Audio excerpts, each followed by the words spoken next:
Good morning, everyone. This meeting is called to order. Mr. Troman, has anyone signed up for public comment?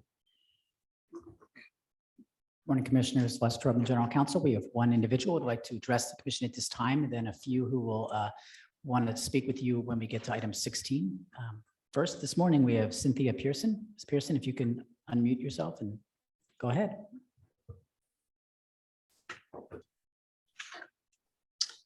Good morning, Commissioners Alvarez, Desmond, and Chairman Daniel and Mr. Cerna. Thank you for the opportunity to provide public comments today. As stated, my name is Cynthia Pearson, and I oversee the Day Nursery of Abilene, a nonprofit in the city's largest, most comprehensive child care provider in Abilene, West Central Texas. Although it's been some time since I provided comments, I do follow these meetings and the progress happenings related to the subsidized child care program. I am grateful, as well as thousands of providers in the field, for the effort made in the child care industry at the TWC level. Thank you very much. We are also grateful to the hard work put in by Reagan Miller and Allison Wilson and their team. They are tremendous. I have comments related to unemployment as well as child care. I can save the child care until closer to item 16 if I need to do that. That's up to you. So I know that you've heard the cries from the field of childcare and other industries not being able to get needed applicants and workers into their respective workforces. It's baffling to me to understand where all the people have gone. We need them desperately in our field too. It's discouraging to hear from childcare providers that applicants fail to show up for scheduled interviews, only to have that count as a required contact for receiving unemployment benefits. I've encouraged those providers to sign up for public comment and report that to you. Fraudulent use of the unemployment system in Texas must stop. I too was a victim of unemployment fraud. Last February, my company, the Day Nursery of Abilene, received information that I had filed an unemployment claim due to lack of work. Laughable for sure. Since August of 2020. I was horrified. It was immediately reported as fraud to TWC since whoever filed the claim had used my full Social Security number. I was told that this was happening all over the country and with many CEOs because fraudsters were using their information to file false claims in hopes to receive money. I have a friend who works for her husband here in Abilene, and the same thing happened to her. It took me more than a full day to make sure that my identity truly had not been breached or stolen.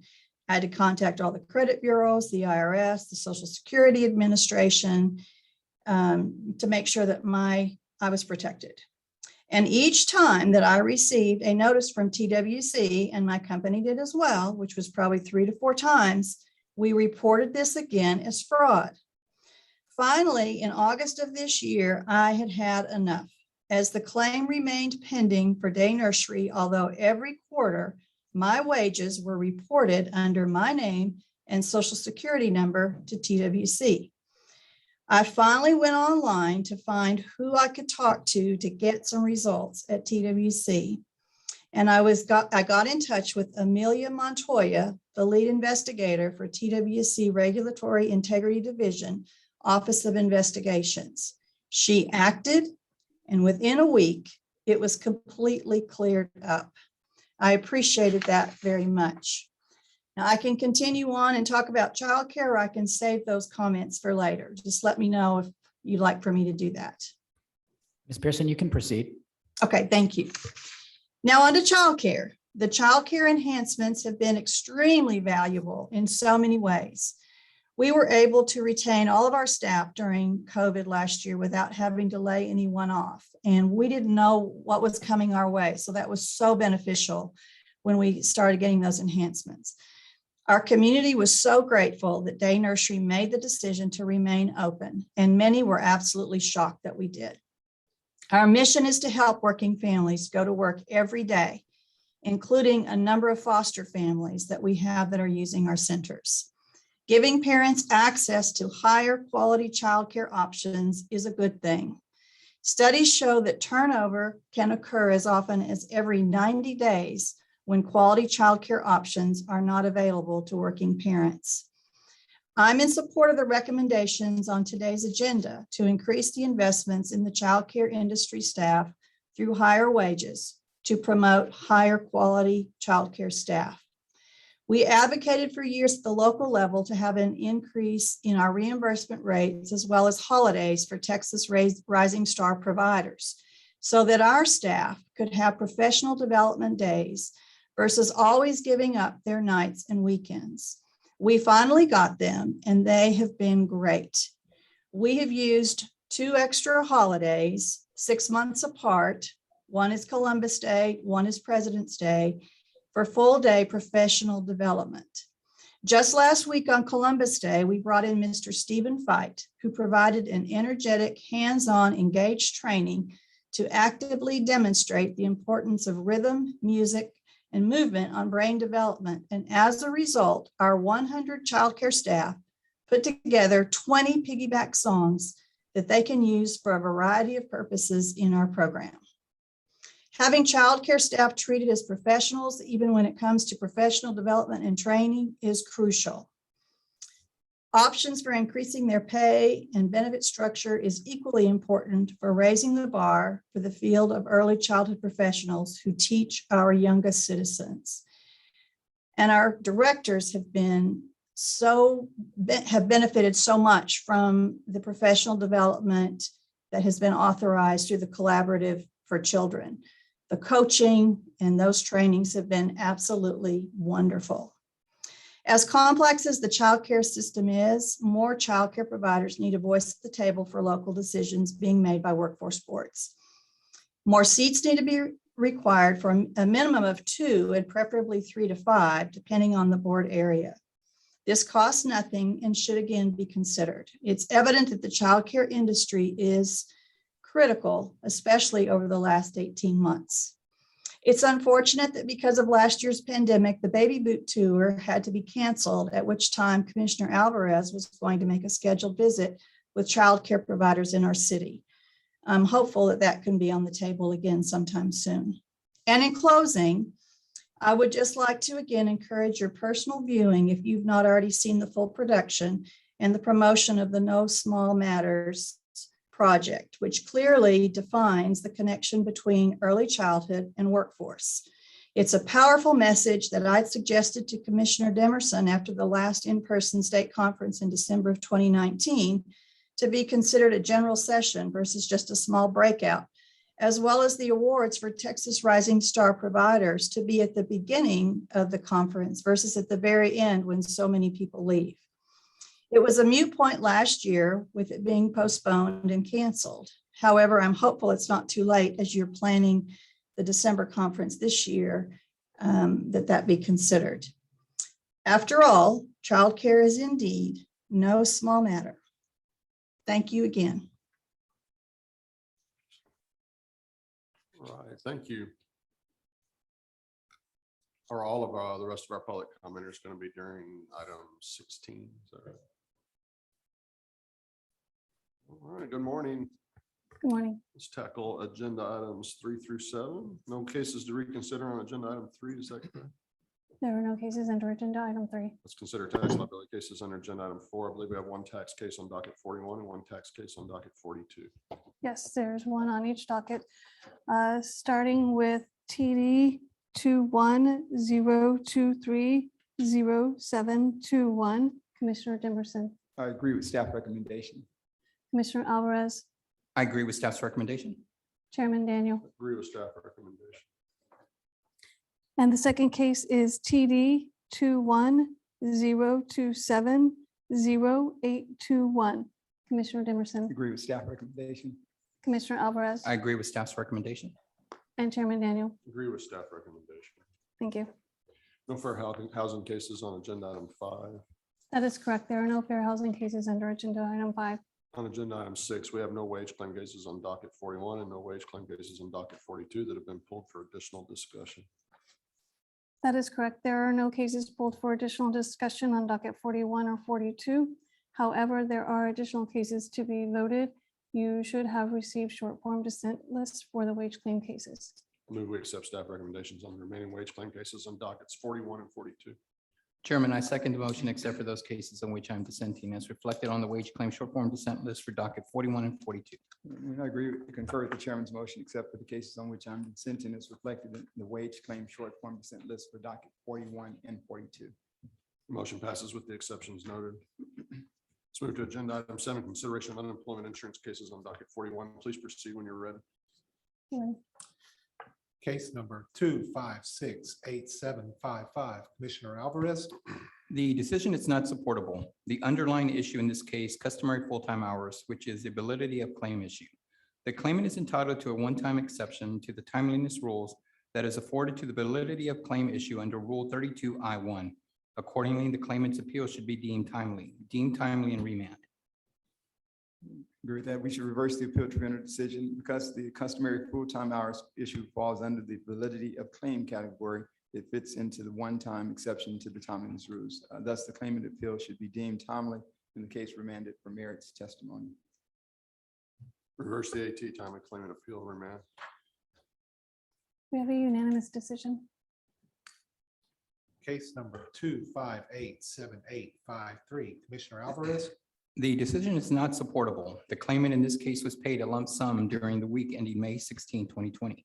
The employer informed the commission that the claimant was paid a lump sum. There is no evidence that the payment was intended to cover a specific number of weeks or a specific period of time. A lump sum payment is only disqualifying during the week that it is paid. Modify the AT severance not qualified 5/10/20 to 5/16/2020. We should affirm the appeal tribunal decision. The claimant received over $22,000 in remuneration, which does not fit any of the non-disqualifying exceptions under section 207.049 of the Act. Although given an opportunity to appear and provide more information about this issue, the claimant did not appear for the rehearing. Accordingly, the AT decision is fully supportable and we should affirm. The claimant received disqualifying severance from May 3rd, 2020 through August 15th, 2020. Modify the AT severance disqualification from May 10th, 2020 through May 16th, 2020.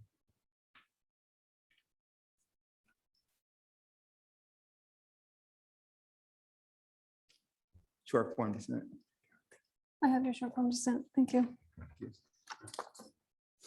Case number 2674617, Commissioner Alvarez. The decision should be reversed. The claimant's current initial claim is dated July 5th, 2020, which falls within the period that claims were being automatically backdated to the date of separation. The agency's policy on this issue was made known to the public and needs to be consistently followed. Additionally, the claimant testified that she tried to call TWC to file her claim, but couldn't get through. Under these circumstances, the claimant's initial claim should be backdated to May 17, 2020, the week that she was separated.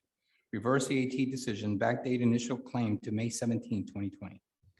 We should affirm the appeal tribunal decision. The claimant filed her initial claim on July 7th, 2020. This is outside the range of dates for which TWC is automatically backdating claims. As such, because the claimant has failed to show adequate cause to backdate her claim, we should affirm the AT decision, deny the claimant's request to backdate. In the alternative, we could grant a rehearing in this case. The claimant's testimony does not include information on the date or dates that she was allegedly unemployed in seeking to backdate her claim. Furthermore, in fact-finding statements, the claimant seems to indicate that her periods of unemployment consisted of only 2 3-day periods. Since this is insufficient evidence to determine whether the claimant was either fully or partially unemployed, and the dates of any period of alleged unemployment have been clearly established, we should grant a rehearing to further clarify the record. Reverse the AT, backdate the IC to May 17, 2020. Short form dissent. I have your short form dissent, Commissioner Emerson. Case number 2815662, Commissioner Alvarez. The decision should be reversed. The claimant was discharged for not meeting the employer's expectations in a series of informal oral examinations. The oral examinations consisted of the supervisor and superintendent posing questions to a group of associates. The exam was not part of a licensing requirement or a certification, and it was not administered by a third party. Based on the available evidence, the claimant was able to perform his actual job duties to the employer's standards. As the exam in question was created by the employer, the precedent case cited by the AT decision is not applicable. Failure to pass an informal exam created by the employer is not misconduct. Reverse the AT, no misconduct, void chargeback. We should modify the AT decision. The record in this case indicates that the claimant was repeatedly warned about his poor job performance. The employer placed him on a performance improvement plan, which warned him that failing to meet the plan requirements could result in termination. The claimant did not meet the requirements of the plan when he failed to pass the necessary exam for job qualification. Per commission precedent, since the claimant was aware that his continued employment depended on passing the exam, his failure to pass the exam after multiple attempts constituted misconduct connected with the work. Hence, we should modify the AT decision, misconduct, void the chargeback ruling. Modify the AT, misconduct, avoid chargeback. Short form dissent. I have your dissent, Commissioner Alvarez. Case number 2836508. Commissioner Emerson, The appeal tribunal decision should be reversed. The claimant filed a valid claim. As to the job separation, the claimant initiated the separation by filing for unemployment benefits. The claimant provided a fact-finding statement where it was twice mentioned that he requested 2 weeks off to be with his significant other. The claimant testified that contrary to his fact-finding statement, he did not quit his job. However, his fact-finding statement should be given greater weight since it was taken closer to the time of the job separation. As such, the claimant quit for personal reasons and without work-connected good cause. We should therefore reverse the AT decision. The claimant filed a valid claim, voluntary leaving. The AT decision is incorrect and should be reversed. The claimant filed an initial claim on December 20th, in December of 2020, when his hours were reduced. He testified that his hours were reduced from 30 hours or more a week to less than 10 hours a week. The claimant earned less than 125% of his weekly benefit amount. As such, the claimant was partially unemployed and his initial claim was valid. Regarding the March 27, 2021 continued claim, the claimant was approved to take a day off from work and then return to work for the employer. As such, no separation occurred at that time. Therefore, the March 27, 2021 continued claim should be voided. Reverse the AT valid initial claim, void continued claim, and connected job separation determination. In the alternative, if we do not void the continued claim, the claimant should be qualified for benefits. The claimant was taken off the schedule for 2 weeks after requesting a day off. Therefore, he was separated due to a temporary lack of work. Reverse the AT valid initial claim, no misconduct. Reverse the AT, valid claim, voluntary leaving.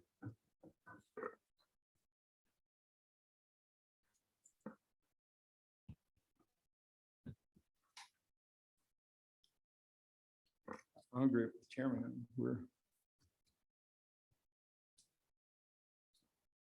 Ms. Gonzalez, short form dissent. Thank you, Commissioner Alvarez. I have your short form dissent. case number 2859475. Commissioner Emerson, The AT decision should be modified. I agree that the employer's claim response should be considered timely based upon the employer's credible testimony regarding the company's delayed receipt of the claim notice. On the merits of the work separation, the AT decision should be reversed. The employer's witness gave credible testimony regarding the claimant's failure to be available to customers and other callers on the phone, particularly during a period of time in which the co-owner responsible for administration had to be absent due to surgery. The testimony also indicated that the claimant was recording more work time than she actually put in. Concerning the adequate response issue, the employer's claim response discussed the problems noted in the employer's testimony at the hearing, so the employer can be considered to have filed an adequate response to the claim notice. Finally, we should send a memo to UIA and OS regarding potential unreported earnings for the claimant. The employer alleged both in their testimony and in a separate letter that the claimant may have had a second job for a period covering the entire time period of her employment with the employer and while she was filing her state and federal UI benefits claims. Accordingly, we should modify the AT decision. The employer filed a timely claim, misconduct, no chargeback, adequate employer response. Memo to UIA and OS regarding potential unreported earnings. The decision is correct. The claimant was discharged due to an ongoing dispute in which one of the owners did not believe the claimant was doing enough work while that owner was out sick. Contemporaneous text messages show that on-site owner did not agree that the claimant was not working enough. Further, the on-site owner decided to discharge the claimant because he did not know how long it would take for another owner to return to normal following her medical procedure, and did not believe the claimant and the other owner could work together until she did. The employer has failed to provide evidence of misconduct. Affirm the AT timely protest, no misconduct chargeback. Affirm the AT timely protest, no misconduct chargeback. Short form dissent. I have your short form dissent, Commissioner Demerson. Case number 2866830, Commissioner Alvarez. The decision is not supportable. The claimant filed for reduced hours. However, the appeal tribunal did not question the employer about the claimant's reduction in hours. As the record has not been developed regarding the issue in this case, the case should be reheard to take testimony regarding the claimant's hours worked in the weeks preceding his separation and his scheduled hours for the following weeks. The parties should be requested to provide time records and schedules for the claimant. Rehear. We should affirm the AT decision. The claimant resigned for the purpose of relocating to a new city. Although the claimant alleged that his separation arose from a reduction in available work hours, the claimant himself testified that his average work hours were not reduced by the employer. Furthermore, the claimant's allegation that the separation arose from an injury to his eye was not substantiated by medical documentation. Hence, the claimant voluntarily quit without good cause connected to the work. Affirm the AT decision, voluntary leaving, no chargeback, overpayment of $334. Affirm the AT voluntary leaving, no chargeback, overpayment. Short form dissent. I have your short form dissent, Commissioner Alvarez. Case number 2886059, Commissioner Alvarez. The AT decision is not supportable. The claimant was paid 13 weeks of severance pay pursuant to an employer policy that provides for a weeks of severance pay for each year of service with a maximum of 13 weeks. Since the claimant continued working for the employer while this policy was in effect, she effectively agreed to the severance pay policy and was entitled to it at the time of separation. The severance pay was therefore not disqualifying under section 207.049 of the Act. Reverse the AT severance pay eligible. We should modify the appeal tribunal decision. The claimant received over $10,000 in remuneration, which does not fit any of the non-disqualifying exceptions under section 207.049 of the Act. Under current agency guidance, since the claimant was paid 3 installments in 3 different weeks, it is proper to disqualify the claimant for the weeks in which the payments were received. Accordingly, we should modify the AT decision. The claimant received disqualifying severance from December 27, 2020 through January 1st, 2021. From January 10, 2021 through January 16, 2021, and from January 24th, 2021 through January 30th, 2021.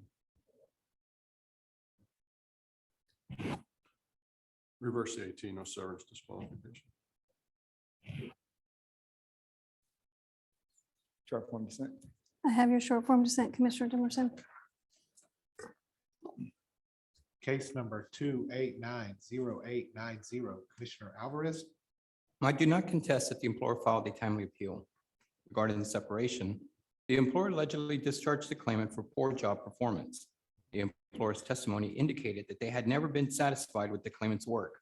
However, the claimant was never warned her job was in jeopardy, and the employer allowed her to not only work through, but beyond the end of her contract. It is unlikely an employer would fail to inform an employee their job was in jeopardy or allow them to work beyond the end of their contract if their work was truly substandard. Further, the employer's alleged dissatisfaction involved the claimant's ordering of supplies. The claimant was unable to complete these duties because the employer's financial trouble resulted in a reduction in their spending limit. As the employer was never satisfied with the claimant's performance, the claimant was never warned her job was in jeopardy, and any performance issues were the result of the employer's financial difficulties. The claimant has never committed misconduct connected with the work. Modify the AT, timely employer appeal, no misconduct, bill reimbursing employer, void adequate response, sever validity of claim. We should modify the AT decision concerning the timeliness of the employer's appeal. The available commission records in conjunction with the employer's testimony indicate that the employer filed a timely appeal to the determination dated December 2nd, 2020. Concerning the job separation, the claimant's job performance had substantially declined towards the end of her employment. The claimant's carelessness and her failure to properly perform her job functions resulted in the employer being unprepared for the start of the school year. Hence, the claimant mismanaged her position of employment. We should modify the AT decision. Timely employer appeal, misconduct, reimbursing employer not bill, sever the adequate response, and validity of claim issues. Modify the AT, timely employer appeal, no misconduct, bill reimbursing employer, void adequate response, sever validity of claim. Short form. I have your short form dissent, Commissioner Alvarez. It's a short form from, I'm sorry, Commissioner Alvarez, my apologies. okay, got it. Thank you. Case number 2900913, Commissioner Demerson. We should grant a rehearing in this case. First, I do not contest the validity of claim issue. As to the job separation, the claimant worked on a variable commission basis. Although he alleged that he had only made $246 in 2 months, there is no testimony or evidence in the record regarding the number of days or hours the claimant worked in order to earn that money. In fact, there is no evidence at all detailing the time the claimant invested into the work before he quit. This information is clearly relevant and should be considered before we make a decision in this case.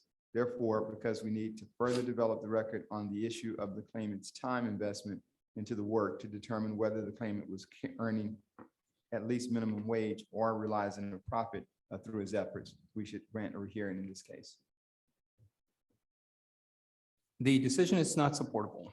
In accordance with appeal number 3947-CA-76, even if the claimant was working as an independent contractor, he currently named the last work on his initial claim. There is no evidence that the claimant performed any other work before filing his claim. Regarding the separation, the claimant was paid at a piece rate. The pay rate was such that the claimant was unable to meet the expenses working for the employer in accordance with appeal number 5979-CA-57. As the claimant was unable to realize any profit from his work, he had good costs connected with the work to quit.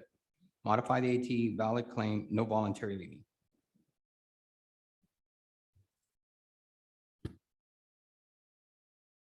Affirm the AT, valid claim, voluntary leave. I'm going to agree with the chairman. Thank you for your short form dissent. Ms. Gonzalez, short form dissent. Thank you. And just to clarify, I have a majority vote of valid claim, voluntary leaving with the short form dissent by Commissioner Alvarez. That's correct. Thank you. Case number 2900914, Commissioner Demerson. We should modify the appeal tribunal decision. I agree that the claim is valid. As to the job separation, I do not dispute that the claimant was going through a difficult personal situation when she quit.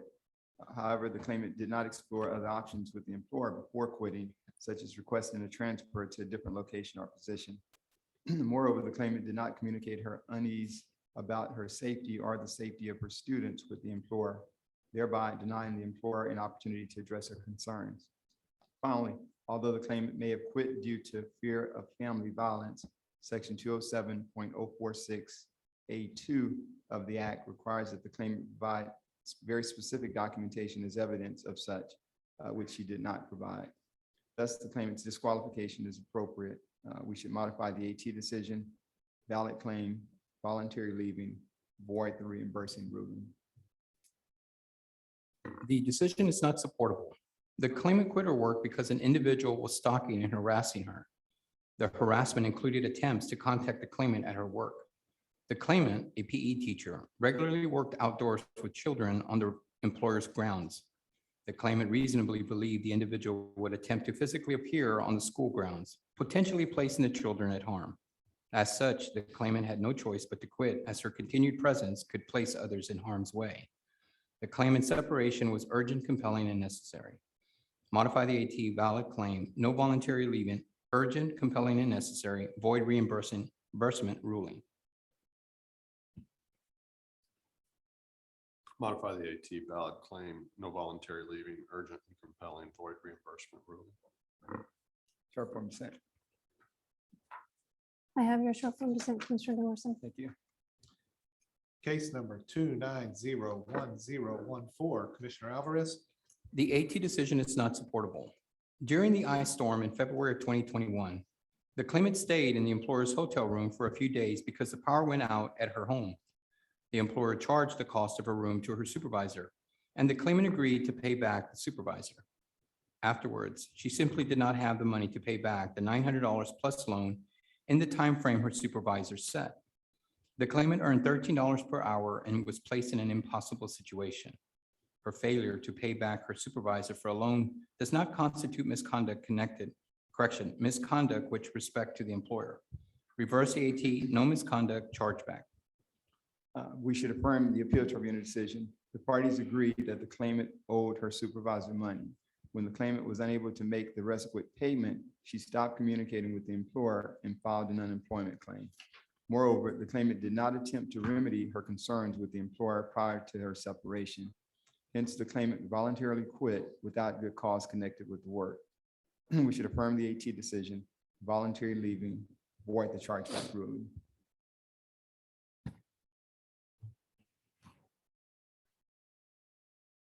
Reverse the AT, no misconduct, void chargeback. Short form dissent. I have your short form dissent, Commissioner Dimerson. Case number 2902292, Commissioner Alvarez. The decision is not supportable. Based on the employer's own testimony, the employer does not have any formal policies and did not warn the claimant that his job was in jeopardy. The claimant believed he was performing to the employer's satisfaction and believed the employer would inform him if he was unsatisfied. The first notice the claimant received that the employer was unhappy was when he was discharged, as the claimant had no prior notice that his job performance was unsatisfactory and did not violate any policies. The claimant discharge was for reasons other than misconduct. Reverse the AT, valid claim, no misconduct, chargeback, no overpayment. We should affirm the AT decision. First, I agree that the claim is valid. As to the job separation, the claimant was discharged for his substandard job performance. Although the claimant had initially shown that he could successfully perform his job duties, his job performance substantially declined throughout the scope of his employment. Moreover, on the claimant's final day, he abruptly left the employer's place of work without adequate notification. The claimant was aware of the employer's requirement that he be available and in contact with the employer, yet failed to answer the employer's phone calls or to resolve any potential job-related issue prior to his separation. Since the disqualification is appropriate, the resulting overpayment is also appropriate. As such, we should affirm the AT decision, valid initial claim, misconduct, no chargeback, overpayment of $3,120. Affirm the AT, valid claim, misconduct, no chargeback, overpayment. Short form dissent. I have your short form dissent, Commissioner Alvarez. Case number 2903897, Commissioner Alvarez. The AT decision should be modified. The claimant was discharged for excessive absenteeism. Many of the claimant's absenteeism's issues were related to her pregnancy and personal illness. On the final incident, the claimant was absent from work due to a sinus infection. She saw a doctor on the same day and provided a doctor's note to the employer. The employer nevertheless chose to discharge her. Per longstanding commission precedents, the claimant's absence for personal illness does not constitute misconduct connected with the work. Modify the AT, no misconduct, no chargeback due to MBI. The appeal tribunal decision should be affirmed. The claimant was discharged for excessive absenteeism, which could result in termination per the employer's policy. While the claimant possessed a medical note at the time she was discharged, she did not present it to the employer. In addition, there is evidence in the record to suggest that the claimant was purposely falling short on her hours for personal reasons. As such, the claimant's excessive absenteeism constituted work-connected misconduct, and we should affirm the AT decision. Misconduct, no chargeback. Affirm the AT, misconduct, no chargeback. Short form dissent. I have your short form dissent, Commissioner Alvarez. Case number 2911140, Commissioner Alvarez. The decision is not supportable. The claimant is the only party to provide firsthand testimony regarding the final incident. The claimant has denied the employer's allegations. The employer chose to only provide a witness not employed at the time of the final incident and unsworn statements. The employer has failed to carry their burden. Reverse the AT, no misconduct, chargeback. The appeal tribunal decision should be affirmed. The claimant was discharged for violating the employer's policies regarding sharing information of another employee in absenteeism. Such actions were against the employer's workplace rules and amounted to work-connected misconduct. We should therefore affirm the AT decision, misconduct, no chargeback.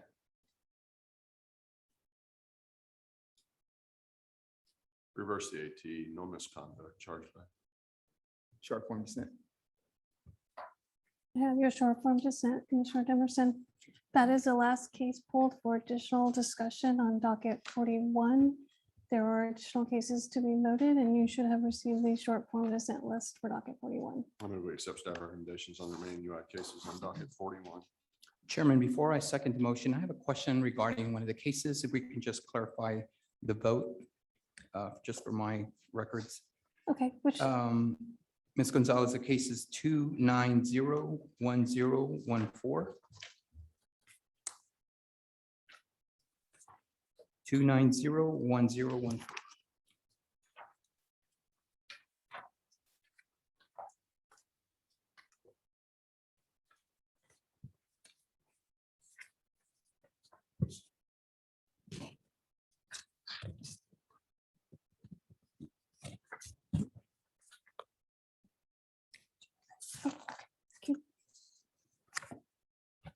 impact.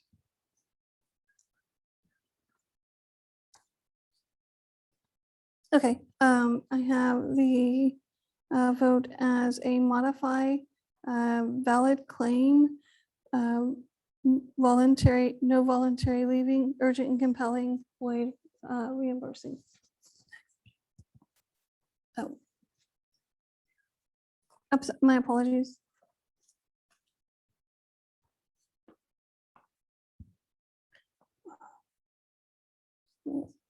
It's this one.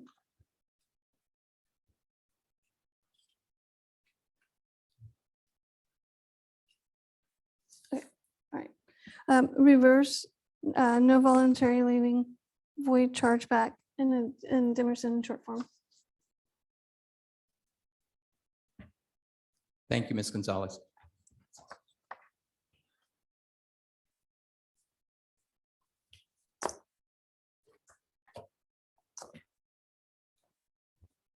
Thank you, Chairman Commissioner. I second the motion except for those cases of which I am dissenting as reflected on UI short form dissent list for docket 41. I concur with the chairman's motion, except for the cases on which I'm dissenting as reflected in the UI short form dissent list for docket 41. Motion passes with the exceptions.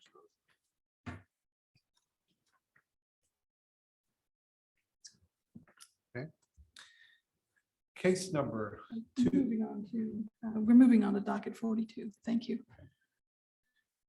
Case number 2598190, Commissioner Demerson. We should modify the appeal tribunal decision. First, I agree that the employer established good cause for its non-appearance.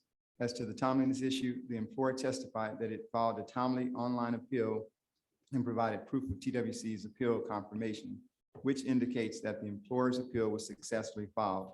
The fact that our own agency's online form is lacking a confirmation number and submission time seems to be related to a technical issue and not to any employer error. Since the employer has provided credible testimony of a timely filing and submitted physical proof to corroborate such filing, the employer's appeal should be deemed timely. Accordingly, we should modify the AT decision. The employer had good cause for its non-appearance.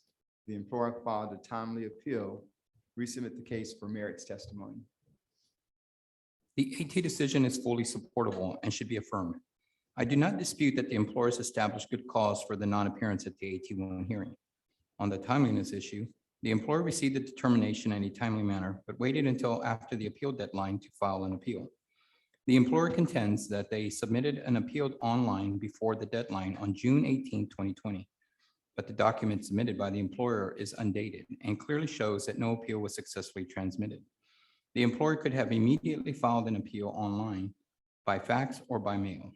Instead, they chose to wait until after the deadline to submit the appeal.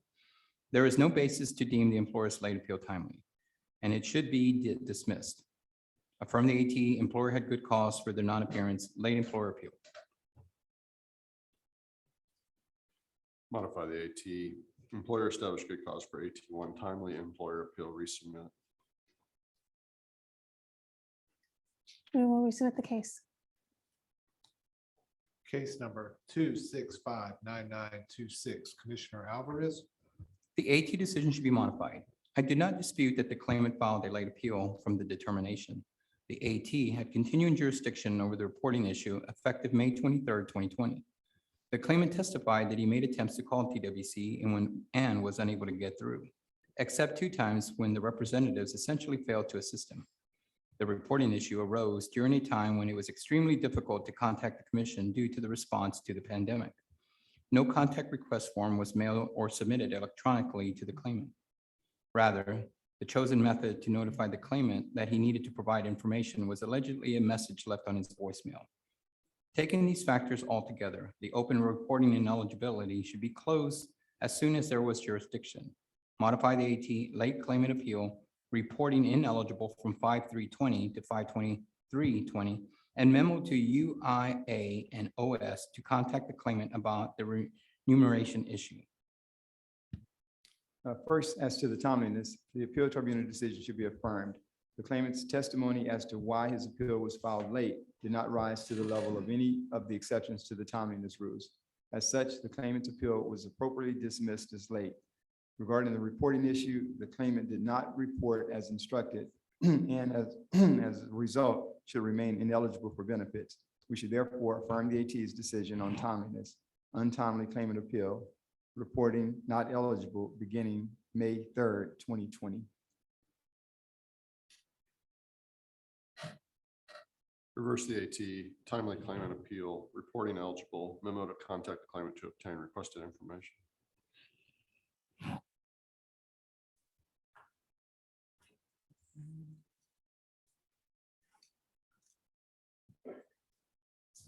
Ms. Gonzalez, I would agree with Chairman Daniel. And I'll Thank short you. form dissent. Thank you. I have your short form dissent, Commissioner Emerson. Case number 2711154, Commissioner Emerson. We should modify the appeal tribunal decision. First, I agree with the timeliness ruling. As to the job separation, it is reasonable to conclude that the employer could not lawfully continue to allow the claimant to perform her job duties as a medication aid with an expired license. Under the circumstances, the employer had little choice but to discharge her. Thus, because the job separation resulted from the employer following state licensing requirements, the claimant should be qualified for benefits and the employer's account should be protected from charge as the job separation resulted from the operation of law. Accordingly, we should modify the AT decision, timely claimant appeal, no misconduct, no chargeback, operation of law.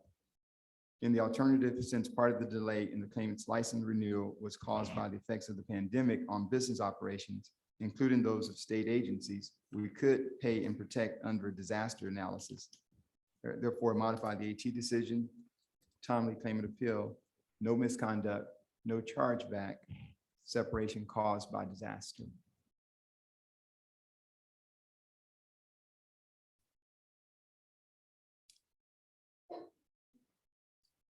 Ms. Gonzalez, I would agree with Commissioner Demerson.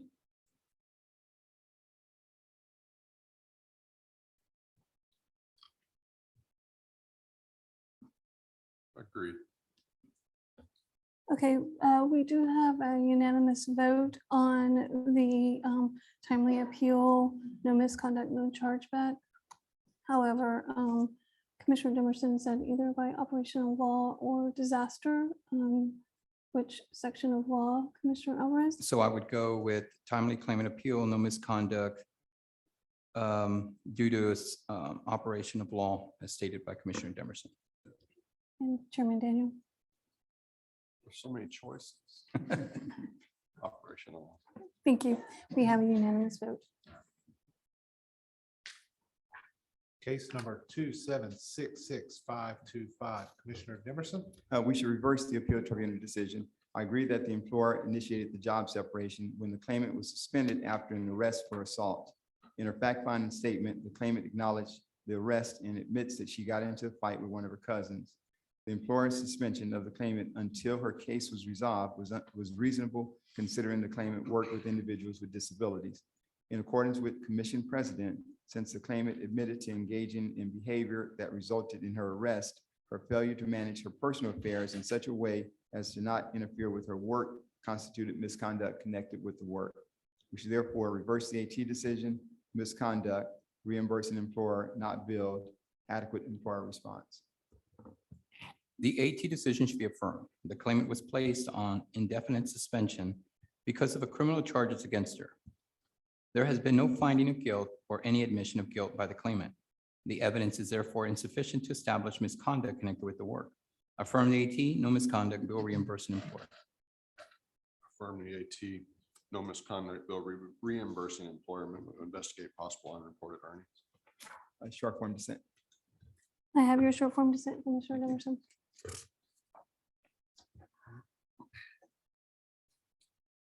case number, Excuse me, we'll also send that memo, sir.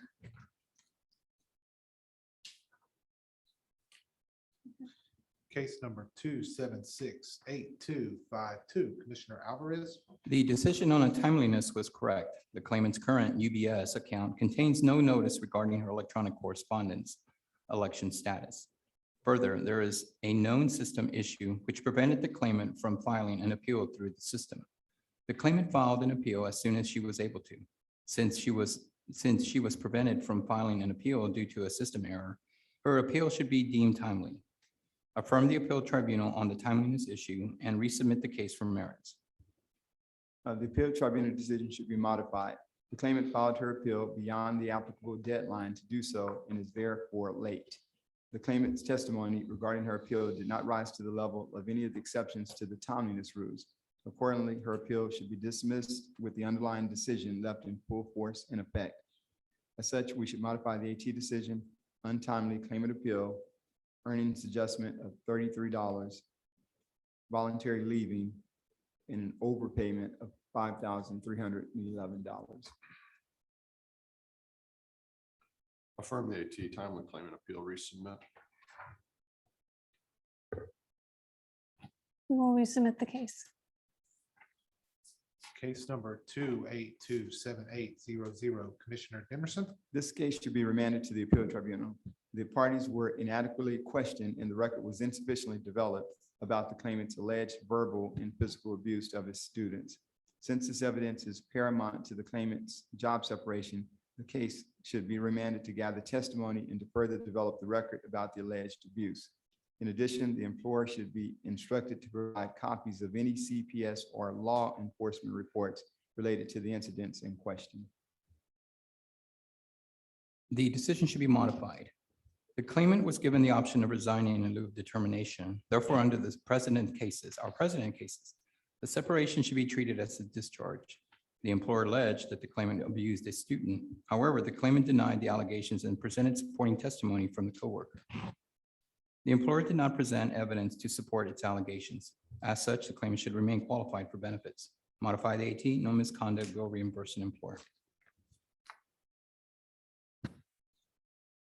I concur with Commissioner Emerson.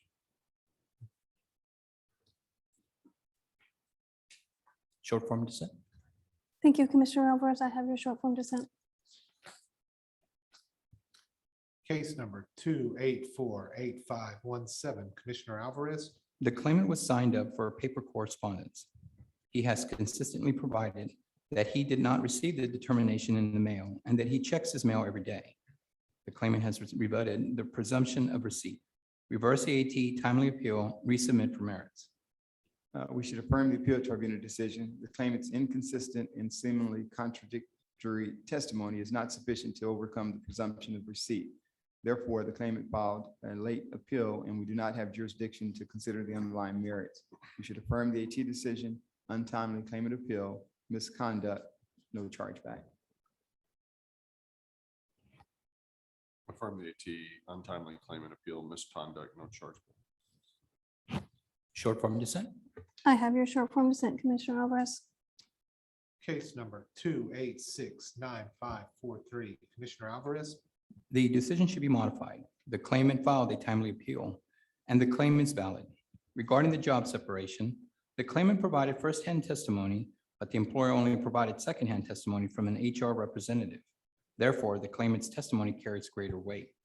The claimant was hired with the agreement that he would only work local routes, so he could be home each evening. The employer lost a contract with a client. With the client the claimant was driving for, and the claimant was asked to turn in his keys. The claimant asked for more work and was told there was no more local routes available at this time. The claimant's testimony was supported by text messages that the claimant provided showing he contacted a supervisor for more work. The text messages also show that the HR representatives alleged allegations that the claimant did not contact the employer are meritless. Therefore, the claimant was laid off when the employer lost the contract he was working and no further work was available. Modify the AT timely appeal, valid claim, no misconduct, chargeback. In the alternative, I would also agree to a rehear for testimony from the claimant's supervisor. We should affirm the appeal tribunal decision. First, I agree that the claimant's appeal is timely and the claim is valid. As to the job separation, on his last day, the claimant was sent home due to a policy violation. The next day, the claimant was a no-call, no-show, and later never returned to work. Because the claimant quit while work was still available and provided no reason that would constitute good cause connected with the work for quitting, we should affirm the AT decision. Timely claimant appeal, valid claim, voluntary leaving, no chargeback. Affirm the AT, valid claim, timely claimant appeal, voluntary leaving, no chargeback. Short form dissent. I have your short form dissent, Commissioner Alvarez. case number 2893066, Commissioner Alvarez, The AT decision should be modified. The claimant became seriously ill with COVID-19, for which she was on medical leave for 3 months. The claimant returned to work with several doctor's restrictions. After working over a month with the restrictions, the claimant was evaluated by her doctor, who refused to remove her restrictions. The employer then decided to demote the claimant from her full-time job as an administrative assistant, earning $19.46 per hour, to a part-time position earning $15 per hour. The claimant quit as a result. The claimant quit with good cause connected with the work because the employer made a material change in her hiring agreement. She therefore should not be disqualified, and the employer's account should be protected from chargeback because the claimant's separation was a result of a medically verified illness. Modify the AT valid claim, no voluntary leaving, no chargeback due to MBI. We should affirm the AT decision. First, I agree that the claimant filed a valid initial claim. Regarding the job separation, the employer offered the claimant a new position to properly accommodate her medical needs. Though the claimant made a counteroffer, she quit instead of waiting for the employer's approval of the counteroffer. Since the claimant quit before allowing the employer an opportunity to remedy the claimant's concerns, the claimant quit without good cause connected with the work. We should affirm the AT decision. Valid initial claim, voluntary leaving, no chargeback. Affirm the AT, valid claim, voluntary leaving, no chargeback. Short form dissent. I have your short form dissent, Commissioner Alvarez. case number 2906294, Commissioner Alvarez, The decision is not supportable. The claimant's position was eliminated due to the pandemic. The employer offered the claimant a position as a semi-truck driver. The claimant's previous position had primarily been over the phone. The claimant would have been physically unable to perform the position. Further, the claimant had been a salaried employee earning $65,450 per year, or $31 per hour over a 40-hour work week. The most the new position would have paid was $21 per hour. Even if the claimant worked 40 hours per week, every week of the year, she would have experienced a pay reduction of approximately 33%. As the claimant was laid off due to the pandemic and only offered an unsuitable position, the claimant was discharged for reasons other than misconduct. Since the layoff was pandemic related, it would be acceptable to protect the employer's account. Reverse the AT, no misconduct, no chargeback, disaster. We should affirm the AT decision. The employer offered the claimant a new position when her job title was eliminated. The claimant declined the job offer due to an alleged medical condition, but failed to provide the employer with the requisite medical documentation. Although the employer attempted to meet with the claimant to address her concerns, she did not attend the meeting nor answer the employer's phone calls. Hence, the claimant quit without good cause connected with the work. Affirm the AT decision, voluntary leaving, no chargeback. In the alternative, we should modify the AT decision. There's enough evidence in the record to support a finding that the claimant's separation occurred under non-disqualifying circumstances due to the disaster. We should therefore modify the AT decision, no voluntary leaving, no chargeback, disaster.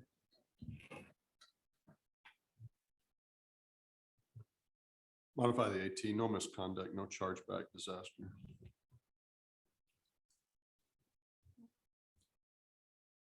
And I agree with Chairman and Commissioner Alvarez. All right.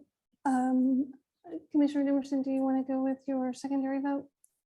Yes, The we're gonna disaster? go, we have no voluntary leaving, but we'll go ahead and go with no misconduct, no chargeback, disaster. Thank you, sir. Thank you. We have a unanimous decision. Case number 2922012, Commissioner Emerson. We should affirm the AT decision. When the claimant was requested to work on an unscheduled day, he became irate and directed profanity at the employer. The employer had a professionalism policy that required employees to maintain professional composure and to treat coworkers with respect.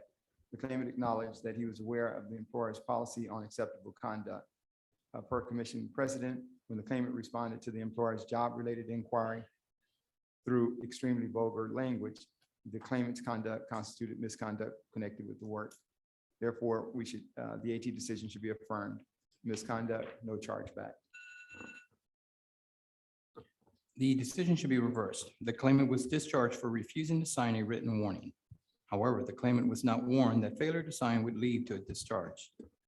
Therefore, in line with appeal number 86-04275-10-031387, the employer has not shown misconduct because the claimant was not told of the consequences of refusing to sign. Reverse the AT, no misconduct, chargeback. Affirm the AT, misconduct, no chargeback. Short form dissent. I have your short form dissent, Commissioner Alvarez. That is the last case pulled for additional discussion on docket 42. There are cases remaining to be voted, and you should have the short form dissent list. I move we accept staff recommendations on the remaining UI cases on docket 42. Chairman, I second the motion except for those cases in which I'm dissenting and it's reflected on the UI short form dissent list for docket 42. I concur with the chairman's motion, except for the cases on which I'm dissenting, as reflected in the UI short form dissent list for docket 42. Motion passes with the exceptions noted. Thank you. Brings us to the end of agenda item 3 through 7. Let's take a short break before we reconvene.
All right, this is agenda item 8, approval of community rehabilitation programs to participate in the PPD.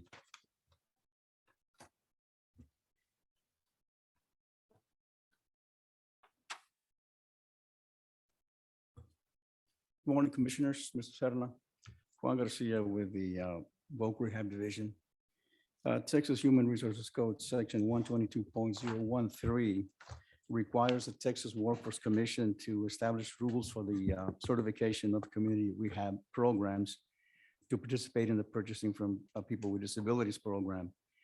Concurrently, the PPD rules at Chapter 806, Section 806.41 establishes requirements for participation in the program and subsequent adherence to those requirements when a CRP has been certified. CRPs must reapply every 3 years before the expiration date of the certificate. PPD staff reviews each completed application and all the required documentation. And once the materials are deemed acceptable, presents the applicants to the 3-member commission for approval. The PPD program has reviewed the applications for the following 12 CRPs seeking to continue participation in the program through recertification. All these CRPs are paying above minimum wage or higher, and they are as follows in the following cities: Aldersgate and Richmond Center in Brownwood, Goodwill Industries of Fort Worth in Fort Worth, Growing New Generations in Fort Worth, Junction 505 in Houston, Link Labor Construction in Houston, St. Dominic of Silos Rehab Services in Seguin, Wood Creek Outreach Rehab Development in Bastrop, Pride Industries, El Paso, Medina County Sheltered Workshop in Divine, Texas, Goodwill Industries of Dallas, Goodwill Industries of South Texas in Corpus Christi, and the South Texas Housing and Community Development Corporation in San Antonio. Staff seeks direction on approving the 12 CRP seeking recertification to continue in the PPD program. With that, I'll answer any questions you might have. Comments or questions? None here, Chairman. Just one in regards to the list that you presented here on number 2, Goodwill's Industries of Fort Worth, and then Goodwill's Industry of Dallas, number 10. I noticed in their cumulative integrated employee placements for fiscal years prior to applications, those numbers are pretty high. Anything they're doing special around that area? Yes, these two CRPs provide temporary services, and so they place folks in office settings and in other jobs that we would consider competitive integrated employment. Okay. So we're tracking that. Good. So it's good to see those numbers that high. Yeah, they are. That's all. All right.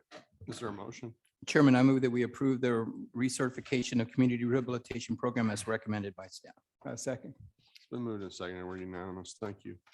Thank you. Yeah, let's move to agenda item 9, local workforce development area performance expectations for boards.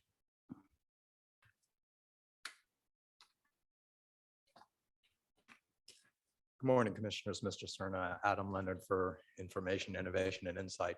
I'm here today to present to you recommendations regarding setting board contract year 22, contracted, number of children served per day in the normal program, as well as targets associated with the service industry recovery program that you all authorized earlier this summer. We developed the model consistent with past methodologies, but updating it, of course, for the rate changes that were made this summer, and also for more recent data on admin ops and case mix. We presented the material in draft form to the boards for input to see if they had any questions in the development of the model. They did not. And I'm here today to recommend approval of the methodology in question, and I'm happy to answer any questions you may have. Any comments or questions? None here. None. Is there a motion? Thanks, Adam. I move that we approve the child care target setting methodology and assumptions to set the BCY 22 and service industry recovery child care for local workforce development boards as discussed. Second. It's been moved and seconded. We're unanimous. Thank you. Thank you. This is agenda item 10, policy concept for new chapter 808 youth driver ed funding program. Good morning, Chairman Daniel, Commissioner Alvarez, Commissioner Demerson, Mr. Serna. For the record, I'm Ben Holquist with the Workforce Development Division. Commissioners, before you today for consideration, for approval is a policy concept relating to the creation of new Chapter 808 Youth Drivers Education Funding Program. This rule is based on Senate Bill 2054, which passed during the 87th regular session. This rule develops the process by which TWC will pay for required driver's education and driver's testing for youth currently or formerly in foster care and homeless youth and a number of other populations. These costs will be paid for by funds transferred to TWC from the Department of Public Safety, which collects them through a donation process during driver's license applications and renewals. Our process would have two components: one to collect applications and determine participant eligibility based on the criteria laid out in statute, and the other to submit payments on behalf of the eligible applicants to the relevant driver's education providers. Staff seeks direction on establishing new Chapter 808 specifically regarding the creation of the Youth Drivers Education Funding Program, applicant approval process, and a process for TWC to make payments to driver's education providers for providing driver's education to eligible youth. This concludes my presentation. I'm available to answer any questions you may have. Are there any comments or questions? Chairman, the only thing I'd like to add is this is a great program, so I'm glad to see this is being moved forward. So thanks for your work on this. I also think it's a great program. Can you speak to the eligible youth? Who are the eligible youth for the program? The eligible youth for this population or for this program are younger than 18 of age who are currently in the Department of Family and Protective Services foster care, youth under the age of 26 who were in foster care on the day before their 18th birthday, and then youth up to the age of 26 who are homeless at the time. There is also a subsection related to victims of dating violence and family violence and children of victims of dating violence and family violence. I want to encourage you guys to make sure that the Texas Truckers Association are aware of what this legislation. There's always the talk about an individual receiving a driver's license, and if they have a driver's license, then they may be more apt to go towards a commercial driver's license as well. And so that's of interest to that organization, I know. Thank you. Thank you, Commissioner. I have an additional, well, I do have a question. Is there a program similar to this for people with a disability? I am not aware of one. I know that the Department of Public Safety has several different waiver programs, but I don't know specifically anything about that. Thank you. That's it, Chairman. Additional questions, comments? None here, Chairman. Is there a motion? Chairman, I move that we approve the policy concept for the creation of Chapter 808 regarding the Youth Driver Education Funding Program as discussed by staff, and post the policy concept to the TWC website for public comment. Second. It's been moved and seconded. We're unanimous. Thank you. This is agenda item 11, policy concept for Chapter 804 JET Grant Program Rule Project. Good morning, Chairman Daniel, Commissioner Alvarez, Commissioner Demerson, and Mr. Cerna. For the record, my name is Abby Austin with the Outreach and Employer Initiatives Division. Commissioners, before you today for your consideration for approval is a policy concept relating to the potential rule amendments to Chapter 804 Jobs and Education for Texans, or the JET Grant Program. In 2017, the 85th Texas Legislature passed House Bill 2431, amending Texas Education Code to include public state colleges as defined by Texas Education Code 61.003 to the list of eligible entities to apply and receive JET grant funds. And then most recently in 2021, the 87th Texas Legislature passed Senate Bill 346, including the addition of open enrollment charter schools, and House Bill 4279, which strikes the term independent from independent school districts and expands the definition of eligible school districts to include the Windham School District.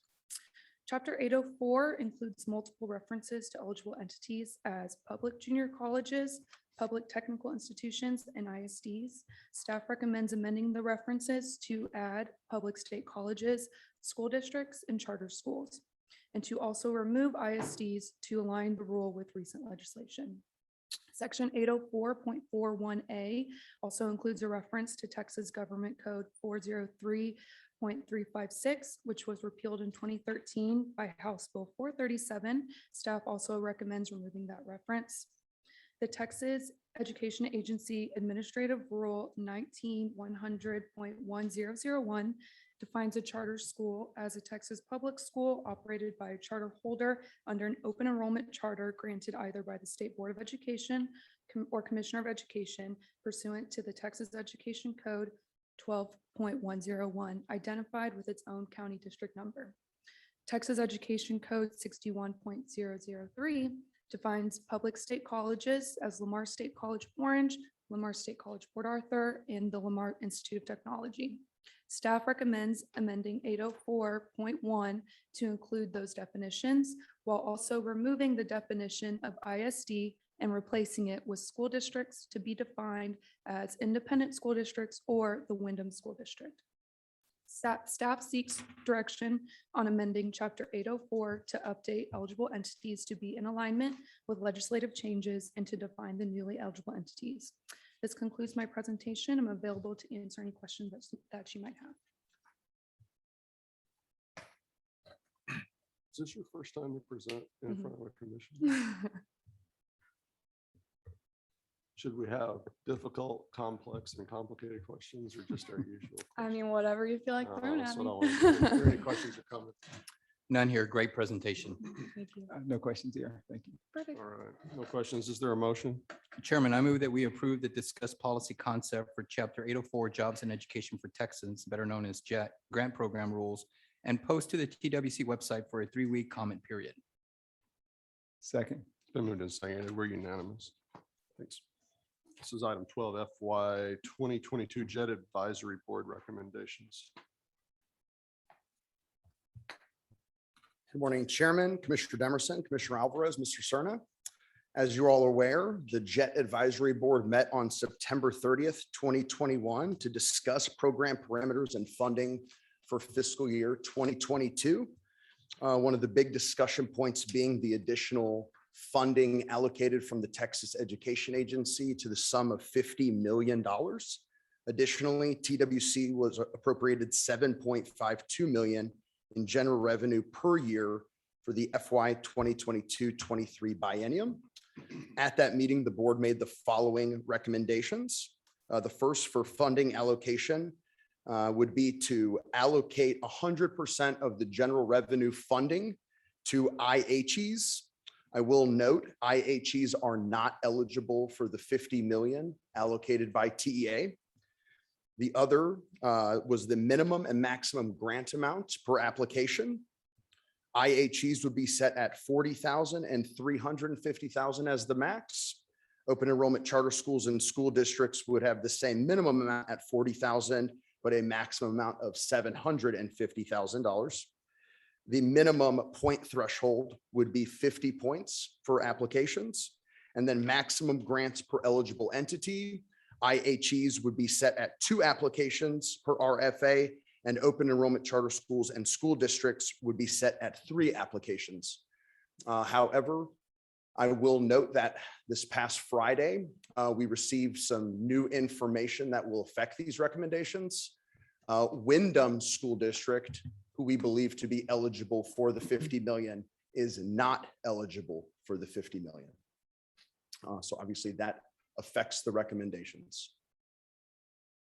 And I'm here to answer any questions. And Okay, so Wyndham School District gets put in with, how will they be treated under this particular strategy?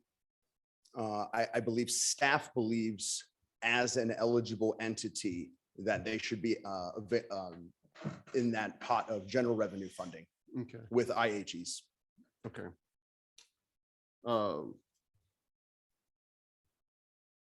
And this was late breaking news from TEA on Friday, you said? Yes, sir. Okay. Have they, I understand the money came via TEA. I think we were right to accept responsibility for that money, but are they through making rules for it? I believe so. Okay. Because we kind of need to put this to bed. All right, other questions or comments?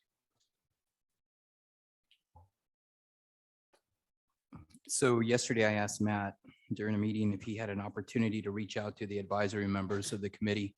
And I wanted to know what their input was before we made any decisions here. I'd also referenced that in the past, we generally had accepted the recommendations of staff, but because of the changes and some of the updates that we received as of last Friday, I understand the position that we are in right now as an agency. But I'm just curious, Matt, did you reach out to any of the advisory members last night? I reached out to all of them. I only was in contact with Mario Lozoya and obviously gave him the update. And what was his response? His response was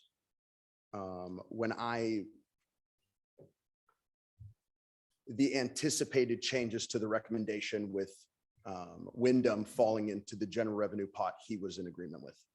Okay.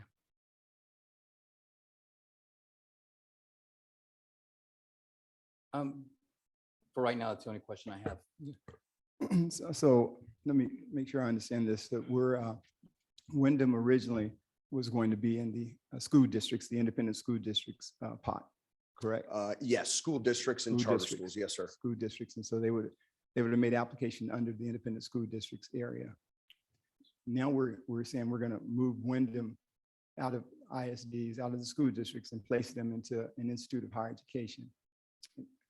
In that same funding pool. Yes, sir. That same funding pool, and that same funding pool is for independent institutions of higher education, correct? Yes, sir. IHEs are not eligible for the 50 million. Right.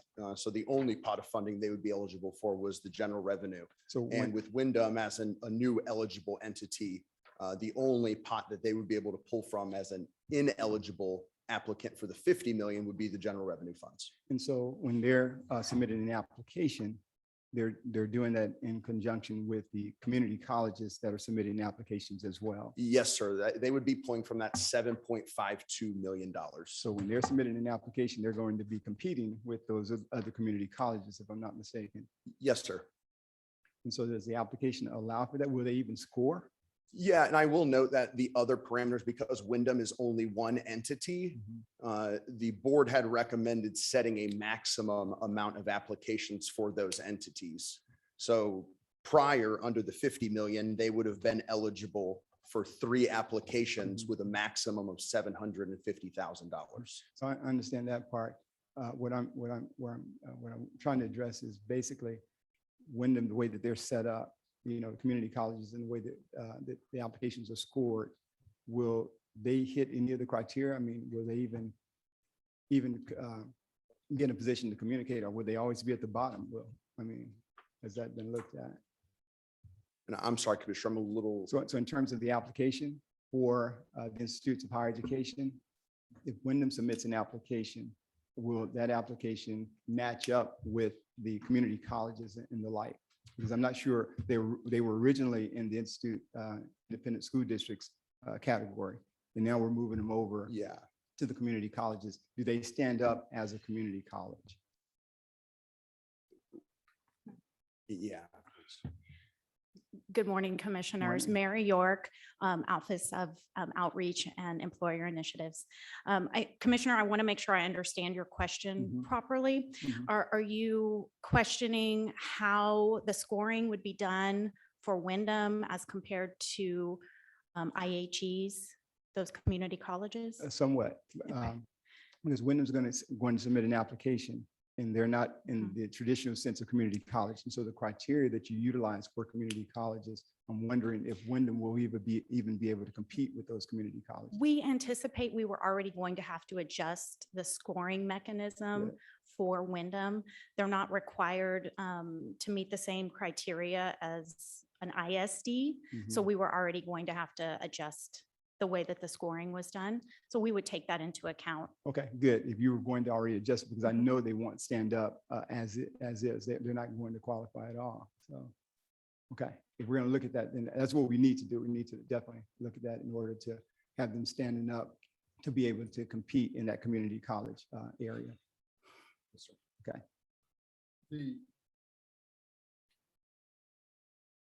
The ISDs, regardless of the addition of the money via TEA, the ISDs, is there still a requirement for them to partner with community colleges on their applications? There is for ISDs. Yes, sir. Yeah, the same requirements not in effect in reverse. A community college or other institution of higher education It is would not stand in- on their own merits on their It application. does. There is a bonus section and bonus points allowed for IHEs who partner with ISDs. In the reverse.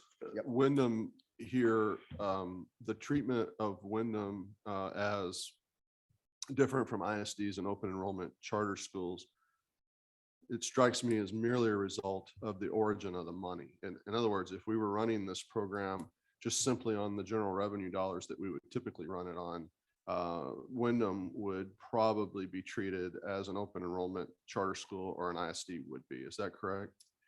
It is correct. There's information in evaluating those applications from data from TEA. TEA does not provide that data from Wyndham, so we would most likely rely on regional data instead of TEA data. Mhm. So no matter what happens here, we have to have some innovative or unique treatment of Wyndham because it's just a slightly different kind of construction in terms of the way that school district is put together. And so no matter what we do, we're going to have to adapt our processes to accommodate that. Yes, sir. Yeah. The $50 million is for a 2-year period. It is. It has to be encumbered by the end of 23. What's the origin of that money besides TEA? Federal CARES dollars. So, okay. So it has some CARES rules attached to it as well as whatever TEA has to do as a matter of their business. It does. And I'm not clear on whether the Wyndham disallowance is a federal mandate, a part of the CARES Act, or a TEA rule. Let's run that down just so we can know the answer to it. The fact of the matter is TEA is more or less making the money available to us. And so their rules are applicable here. But I think just for our own understanding and our ability to be able to work with Wyndham in a comprehensive way, no matter under any circumstance, the best possible treatment of Wyndham would only have yielded 3 applications, although they would have had a higher a maximum rate for those 3 applications had they been treated the way we originally anticipated. Here we move them to 2 applications and a maximum of $350,000 per application. So that's, I mean, just the way I read this, that's the material change for Wyndham here. Yes, sir. All right. Chairman, I have some additional comments. It is worth noting that HB 1525, which we have here, became effective September 1, 2021, and the legislation modifying eligible JET recipients to include Wyndham was effective immediately May 25th of 2021. We can only conclude that the authors of HB 1525 were aware and meant to include Wyndham as an eligible participant. The Coronavirus Response and Relief Supplemental Appropriations Act, CRRSA, and American Rescue Plan, ARP, 2021 was meant to support other education-related entities, which I have right here. Support to address a learning loss due to the pandemic. Great report. Read this last night after having a meeting with both of y'all. Moreover, ARP ESSER required states to submit plans which included stakeholder engagement to include children who are incarcerated in the federal guidelines that they gave us, and others underserved students, those in foster youth and others, that of the population, et cetera. Plan requirements clearly focus on equity and groups most impacted by the pandemic. This federal pandemic funding was designed to include Wyndham juveniles engaged in CTE. That's the way I interpret it. And so I certainly understand the position that you're in, your office. I understand we got a timeline, we got to get these grants out. Chairman, you as the chairman and us just serving as somewhat of advisors to the JET program. I certainly look at for the comments that you have on here. I have additional comments on how we could use the money, but again, I'm just focusing on the report that TEA forwarded to us and how this money was to be used. And it does inform us, individuals that have been incarcerated, is in this chapter or in this report. What's the origin of the money? Is it CARES Act? It's not ARPA or CARISA. Corona Response and Relief Supplemental Appropriations Act and American Rescue Plan Act of 2021. I think our time's up. Sure, yeah. That's TEA. So basically, I guess when the advisory board made a decision to allocate 100% of the proceeds, 100% of the appropriation to institutes of higher education, if I'm not mistaken, the general revenue dollars, they were doing that under the understanding that Wyndham was going to be participating in the 50 million for the independent school districts and the like. Yes, sir. And so it's because right now we're in that situation where now they are not in a position to participate with the independent school districts, and we're going to move them up to the IHEs area. With that, I think one of the processes, and Chairman, you may have been trying to get alluding to this, is that if Wyndham is participating in the IHE category, maybe looking at a process where they're having to work with the community college, similar to what an ISD would have to do with that normal process. If you're a school district, I think you have to be in collaboration with the community college, if I'm not mistaken. That is correct. Wyndham is not required though. They're not required to do that. They are not.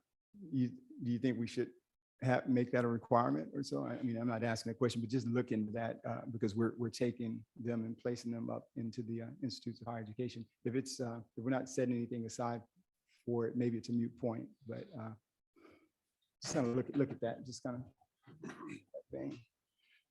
You know, I mean, this is complicated by the fact that because of the ability for us to have this additional $50 million, we have, you know, sort of a bifurcated tranche of funds now, and we've got to have a certain set of guidelines for one tranche of funds, which is one-time money. I mean, it may be 2 years, but it's not likely to come back after those 2 years. And so, you know, whatever we do here, I think where the 50 million is concerned, this commission can sort of set out whatever parameters that we want to for that $50 million.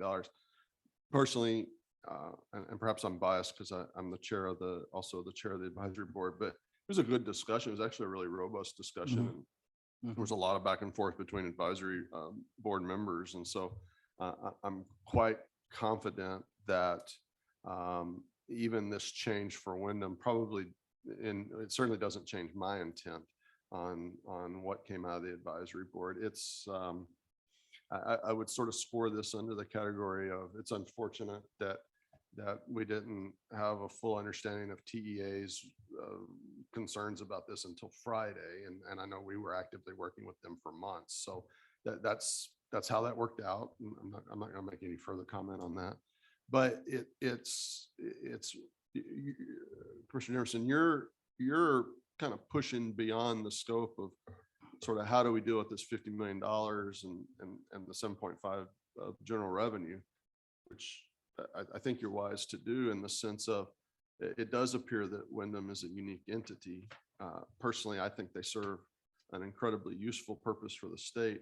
I think CTE programs in general are pretty critical, particularly for high school education. And I think for incarcerated individuals, I think those CTE courses can be even probably more impactful in terms of the ability to find and get a good job, you know, following their term. So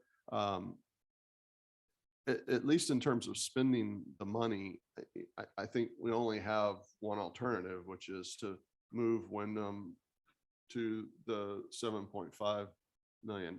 I might respectfully draw a distinction with you because I don't necessarily view them as being in direct competition for the IHEs, no more than anybody else is in direct competition for the money. I think Wyndham can post and hold their own in terms of the application process because they are slightly unique to the IHEs and don't have a requirement to include them in their work or their plan of work the way ISDs and so the unanswered question for me then is what about open enrollment charter schools? Are they required to work with an IHE the way ISDs are? Yes, sir. They are. So indeed, Wyndham is this unique entity. Yep. I think that perhaps in the spirit of what Commissioner Demerson said, and I can see in my peripheral vision, Commissioner Alvarez nodding, our interest is in fostering Wyndham in this program and seeing that they too can be successful. I don't see an impediment because of this $50 million. If I could, I would say my preference today would be to accept the recommendations of the advisory committee with the change regarding Wyndham in terms of what pool of money and press forward. Commissioner Demerson raises what I think is a very valid point in the sense that we need to monitor Wyndham and understand moving forward if our processes are in any way presenting impediments to them, given that they're a little bit of a unique entity. But I personally and I've looked at this a couple times now because of my role on the advisory board, I don't see an impediment just simply moving them from one fund to another for this one-time period of funds. So I think we can safely move forward today. I would just simply put you on caution to say that if the commission moves forward with this today, and I hope that we will, that you would alert us as soon as possible if you have detected some particular impediment to Wyndham, because early in the process, it's not too late. Once contracts start getting made and things like that, then we can't really intervene. But where we're dealing with just the ability to make the money available and to accept applications for that money as we discover other things, I think we would want to know about that, because I do think we can continue to make necessary changes to this right up to the point when the RFAs go out. But once that happens, I don't really see us being able to, or at least not efficiently, to be able to come back to that. But this notion of Wyndham, I'm sensitive to that as well, because I really want to see them succeed at this. I think there's some opportunities for them here, and I think those are good opportunities for the state of Texas, but I'm not seeing a problem today. I just simply, we have to move them, and the potential for them to be able to apply for and secure no more than $700,000 out of $7.5 million in one fiscal year, because there's another tranche of GR dollars that would come in the next fiscal year as well. So you're actually talking about 50 and 15. I know that's not how we're presenting it today, but that's the 50s for 2 fiscal years of biennium. So the corresponding dollar amount would be 15. And so that opens up a little more of a playing field for Wyndham as well than what we're actually looking at on the sheet of paper right here. Yes, sir. Right? Yes, Okay. sir. Well, what a position you're in, and it's always good news when you receive money, right? Especially for great things that have actually transpired, and the great work that your office has done to expand and promote the JET program. So congratulations to you, Matt. And of course, Emily at some time was in part of this group. I'm a little torn by this only because of the advisory committee, their appointees as well. And so I certainly have them in my thoughts as I makes additional comments. But the chairman stated that he, if I'm not mistaken, has conversations with them. And I guess you don't feel like this might be of anything that. So to be fair, I haven't talked to him specifically about this. This just happened yesterday, and I was waiting to hear Matt report back on his phone calls. But the spirit of the meeting, and you were in attendance, I think the spirit of the meeting was, as long as we've made available to any eligible entity all the funds that might be eligible to that entity, that struck me as the spirit of the conversation at the advisory board meeting. Let's just be sure we've maximized our ability to get resources to people. I agree. So I do have some additional comments, and these were some of the ideas that I shared with you while you were in my office yesterday. So I asked for the record, the following be put in. $50 million is a lot of money to get out the door for school districts. We all know that. Staff should consider finding ways to make the application process easier and more flexible to getting funding out the door. It's a lot of money again. Outreach would be critically important to encourage all eligible grantees to apply. School districts, open enrollment charter schools. Outreach should also include clarification to school districts that JET grants can help existing programs if they intend to expand existing programs. I would also just suggest that we not limit applications from 1 open enrollment charter schools and school districts to 3. We should allow multiple applications and monitor the balance. If the number of amounts exceed funding, then limit the number of grants per school as recommended by the advisory committee. Funding allocations. This is something that we were talking about general revenue, so this is important. Funding allocations.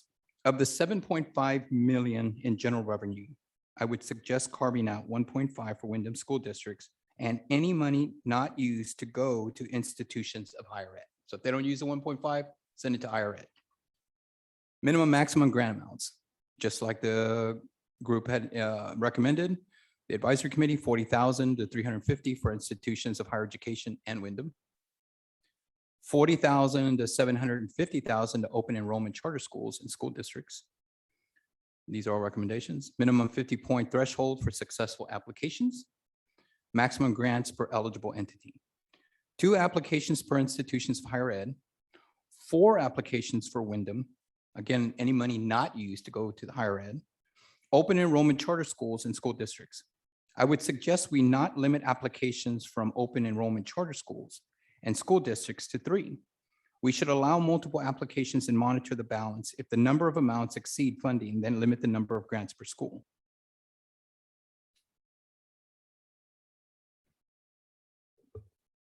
So I think that addresses, the majority of those were recommendations by the advisory committee, the minimum thresholds of applications. The only difference here is that I am actually asking for 1.5, so that doesn't change much of the money that had been used in the past for higher ed institutions. 1.5 and any money that's not used that would go to higher ed With a maximum of 4 applications. with a correct? maximum of 4 applications. So we essentially are carving out money for Wyndham in particular.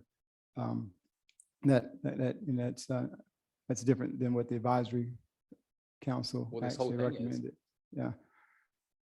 I'll say this and then we can get back to the conversation. And I think, Mary, you guys addressed it, the tweaking of the application. I think that's in the process. And I think the chairman just alluded to it. The early on, we can do that and kind of understanding it. We'll be okay from that standpoint. And if they're under the IHEs, then they have an opportunity to compete with those colleges with those tweaks that you guys are talking about. So I'm fine there. I appreciate that. In regards to the carve out, that's something that it's outside of what the advisory board has actually recommended. And so we'd have to have a lot of discussions in that regard.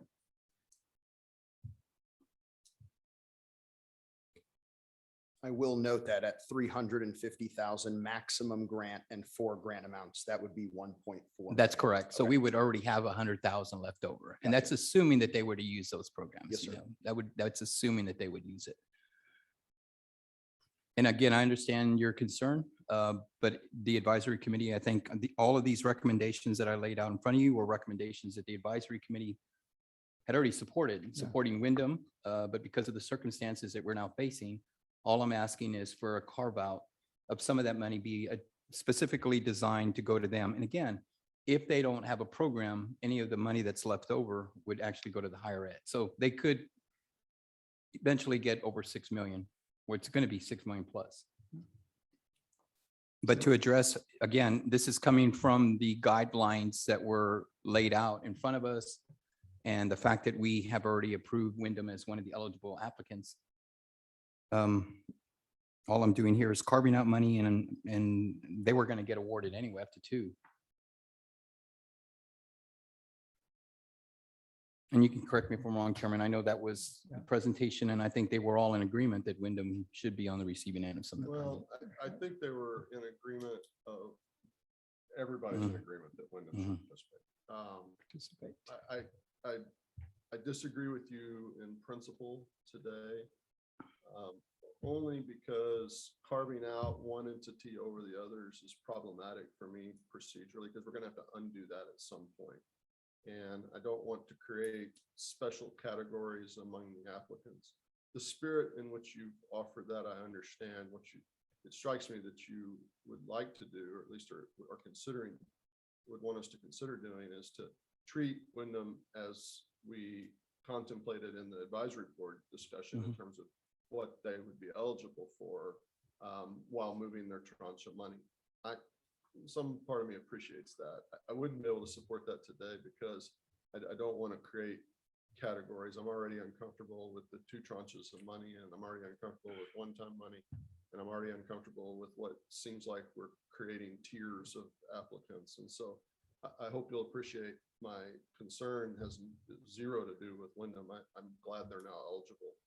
I'm just a little concerned about creating a special carve out for them because, another agency has a guideline that we really, apparently can't control. So I wouldn't be in favor of that today. I mean, we have a couple options here. We can continue to debate this and arrive at some plan, or you've made your issues, concerns, recommendations known. Commissioner Demerson's made a few comments. I think I've been pretty clear here today. We could push a week and let staff crunch through this and understand what the numbers look like and bring it back. Or we can continue discussion today. Does 1 week kill you in any way? I mean, it's problematic, I know, but but is that an issue? No, I may be able to get further clearance from TEA as to why Wyndham isn't eligible, but no, week doesn't pass. Excuse me, Mr. Chairman, it would be 2 weeks. There's not. Yeah. Oh, well, does 2 weeks kill you? No. Does 2 weeks present a problem? I think it's Great. probably well advised to do that. I'm based on what in we're talking agreement with about. that. Like, there's enough changes here and let me get on the record also too. I have a longtime relationship with a couple of advisory board members. I have a professional relationship with the rest. I've actually worked with everybody on the advisory board now. They are appointed by the governor, lieutenant governor, and speaker, and TWC. And frankly, it's an outstanding group. But the final decision is made by the Texas Workforce Commission with the advice of this advisory board. Now, I respect them professionally and personally in all cases, actually.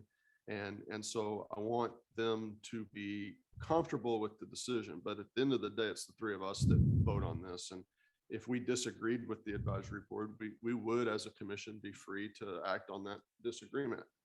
I don't think we are here, and I think the spirit of what we're trying to get done.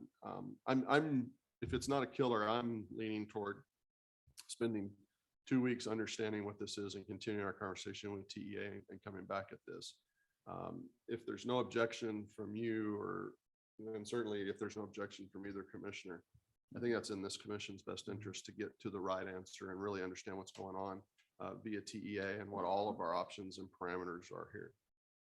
Hey, Matt, so if you do meet with the advisory committee, if you could inform the other two commission offices that you're going to be meeting with them, certainly would like an opportunity to hear what they have to say, and I'm sure you'll invite us.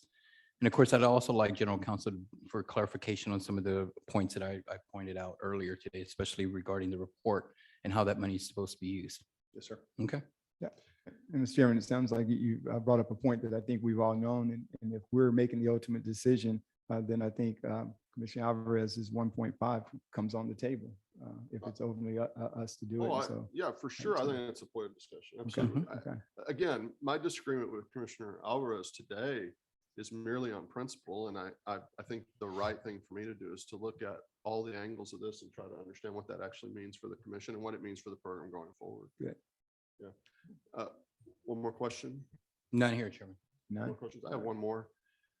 In hindsight, Matt, doesn't it make more sense for you to have swapped with Abby and for you to have done the rule layout and Abby to have done this?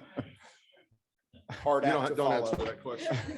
Listen, reluctantly, we're going to postpone consideration of this agenda Good job. item until the next scheduled commission meeting.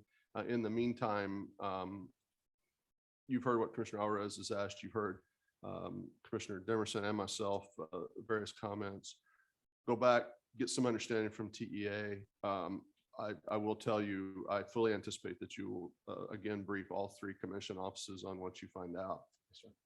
And I think I will also say, General Counsel's comments or opinion notwithstanding, I think you should bring it back exactly like it is. I think you should give commissioners an understanding of what each of the things that you've heard today mean. But commissioners, if you have a particular change you'd like to make to what you're seeing, please be ready to bring that to the next commission meeting and present that yourself. Let's don't put that burden on staff to try to cobble something together from three offices that they can't actually confer with face to face because of open meeting act requirements and some other things. So commissioners, if you could, a difference of opinion here is healthy, because I've heard nothing today that's just an absolute problem for the program. I think whatever differences of opinion we have, I firmly believe we can work out. Let's do that at the next available commission meeting, but let's be prepared to do that from the dais if we could. All right. One question, Matt, on you guys on the timeline, if you can get help us with your timeline, that would be appropriate. And then that way we can adjust and react even quicker. Yes, sir. All right, thanks. Thank you, Matt. Thanks, guys. Thank you, Ms. Thank York. Good discussion. Very good. Let's see, that was 12, right? So we need to pick up 13. This is EEO hiring practices report.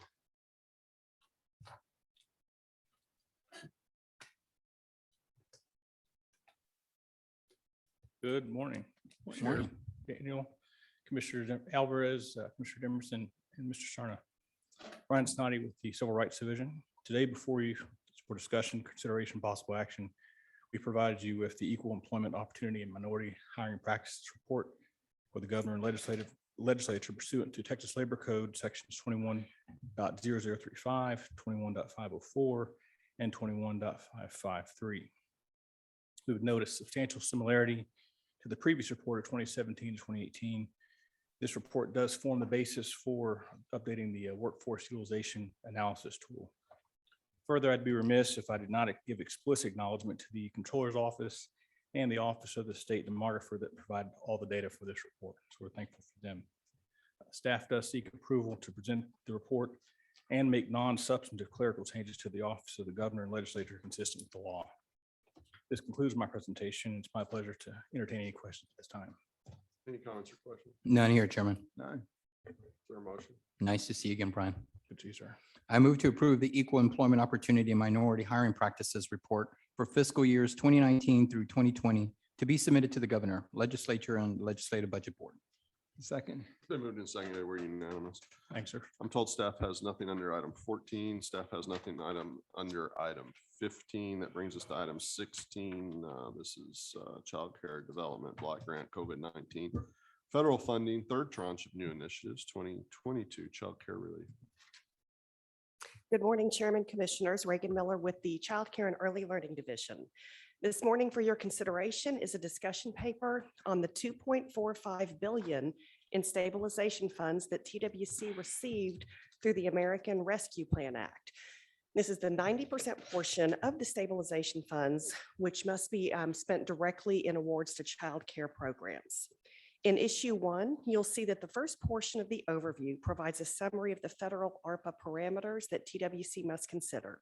We then go on to lay out considerations for TWC's implementation of these funds through new 2022 child care relief funds. Our recommendations relied heavily on how we structured the 2021 child care relief funds, which were funded through the COVID Response and Relief Supplemental Appropriations Act. The details are laid out in the discussion paper, and at a high level, funding would be made available to all regulated child care centers and homes that are not on corrective action, and TWC would make funds available on a rolling basis for 3 months with the goal of initiating awards in January 2022. The Office of Child Care's instructions to states notes that we should implement these funds with the goal of reducing the burden and bureaucracy on child care providers.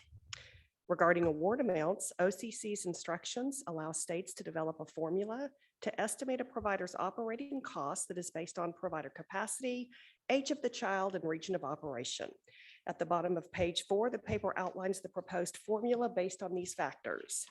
And for your consideration, provider awards may also be enhanced based on 3 factors: whether they are a quality rated program, if they're located in a child care desert as defined in the Texas Labor Code, and based on the CDC's SVI score. This is a calculation that the CDC does to identify communities most vulnerable to negative impacts from disasters and public health crises.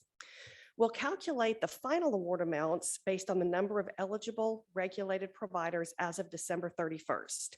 But in order to provide a general sense of how much providers might expect to see, we did calculate some sample award amounts in attachment 1. These will change once we have the final list of eligible providers from child care regulation as of 12/31/21. The chart on page 6 outlines the rolling application period, when providers will be able to apply for funds, and when TWC will send funds to the providers. And that will be done in 2 increments at application and then 6 months later. Providers can use these funds to assist with their operating expenses, and as outlined in the ARPA statute, that could include personnel costs like wages, stipends, and hazard pay, facility costs like rent, utilities, facility maintenance, or insurance, PPE or other cleaning and sanitation supplies, updates to equipment and supplies to respond to COVID, goods and services to maintain or resume childcare, and finally, mental health supports for children and employees. Providers will have the flexibility to determine how to use these funds to best address the needs of their program. Providers must also comply with the 3 required federal certifications, which are outlined at the bottom of page 6.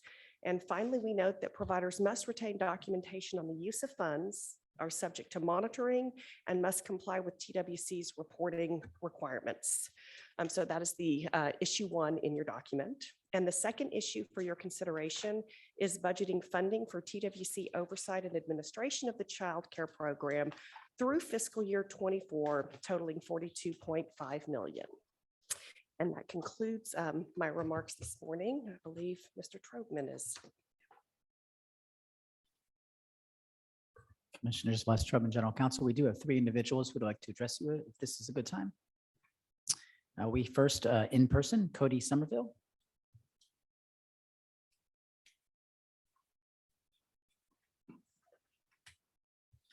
Good morning, Chairman Daniel, Commissioners Alvarez, Dimmerman, Mr. Cerna.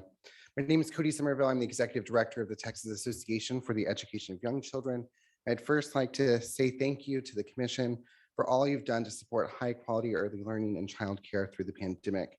The $790 million in Corona response and supplemental relief funds that you allocated for childcare relief grants, and the Commission's recent action to increase childcare scholarship reimbursement rates is very appreciated. Thank you. As you know, the state's economy is in recovery mode. And as you also know, many industries are struggling to recruit and retain high quality staff. Unfortunately, this is seen in great magnitude within childcare and early learning. I hear stories every day of childcare centers having to close classrooms or close altogether because they do not have staff. 86% of childcare providers are struggling with staffing shortages currently. Childcare is the backbone of our economy, and Texas is home to a lot of working families. And those families can't go back to work if they don't have childcare. We have a shortage of childcare in all parts of the state, and it's hindering the workforce in all industries. The average wage of an early childhood educator is around $11 an hour, which typically comes with no benefits. Teachers are performing high-skilled and challenging jobs.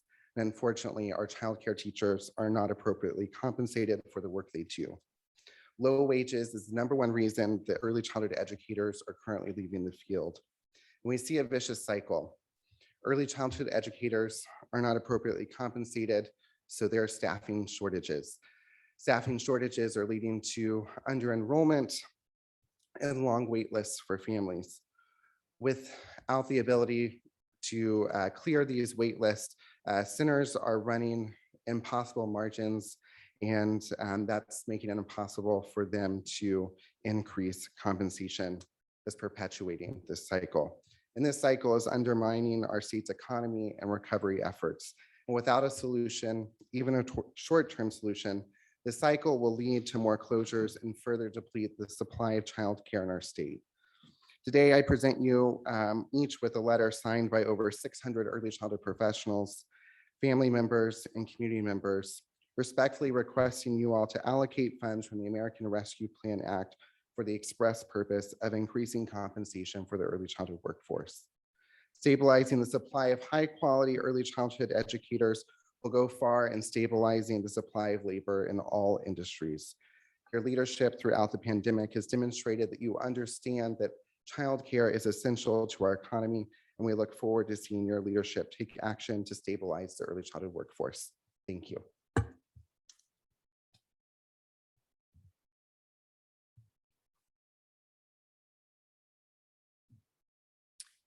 Our second commenter is virtual. Stephanie Gray, if you could unmute yourself, introduce your name and who you represent, and proceed. Good morning. Can you hear me? Yes, we can. Thank you. Good morning, Chairman and Commissioners. My name is Stephanie Gray.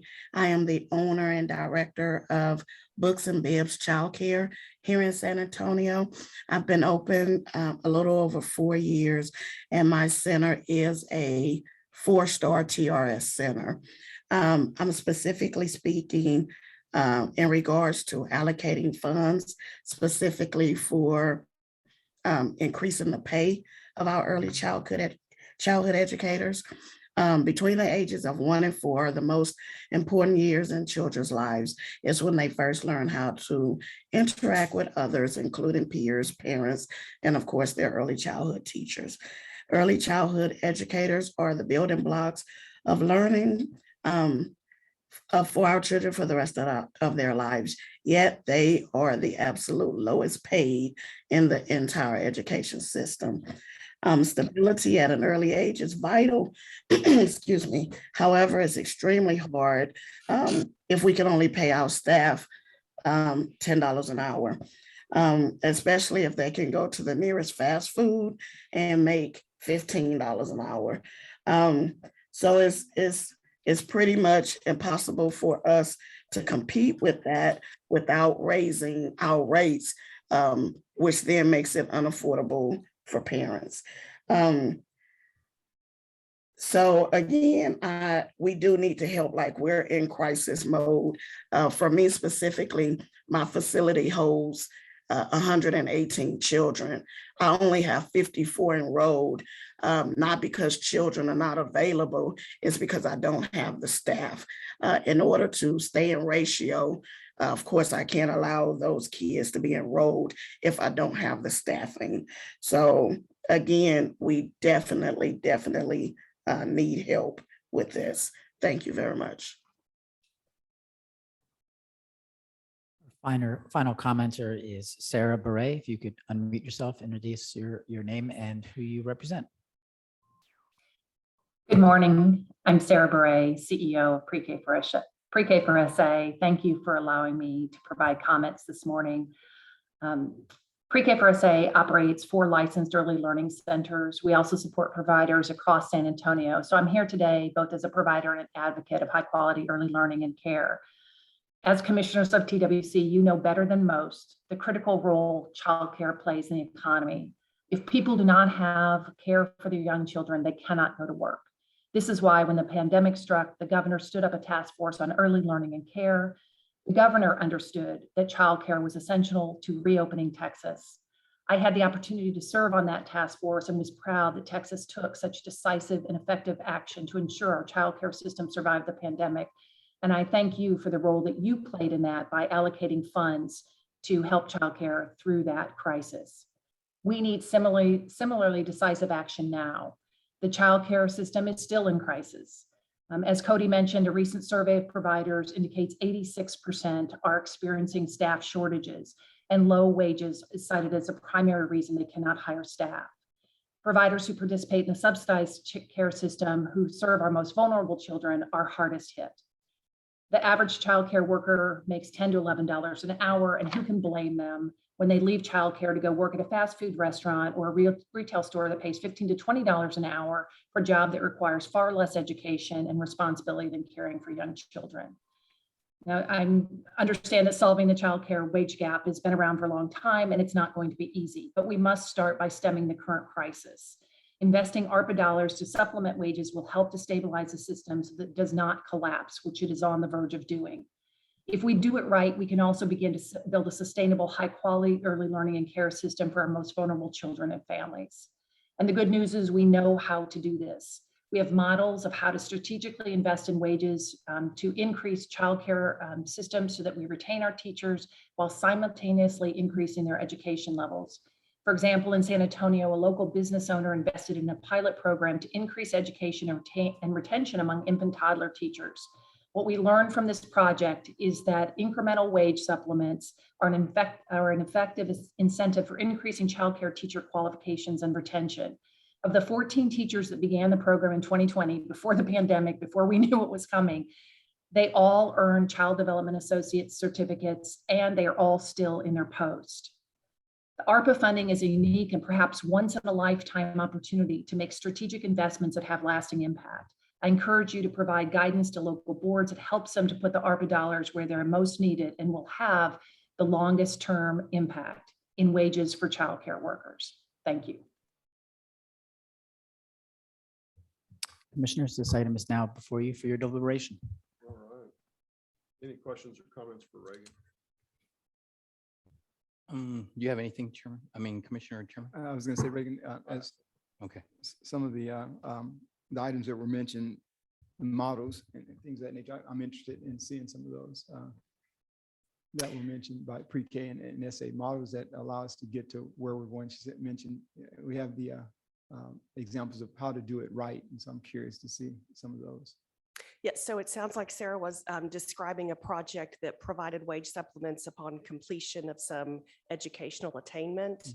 So there are models where a wage gain is tied to earning your CDA or improving your education, very similar to registered apprenticeship programs where you're both working and involved in improving education and training skills.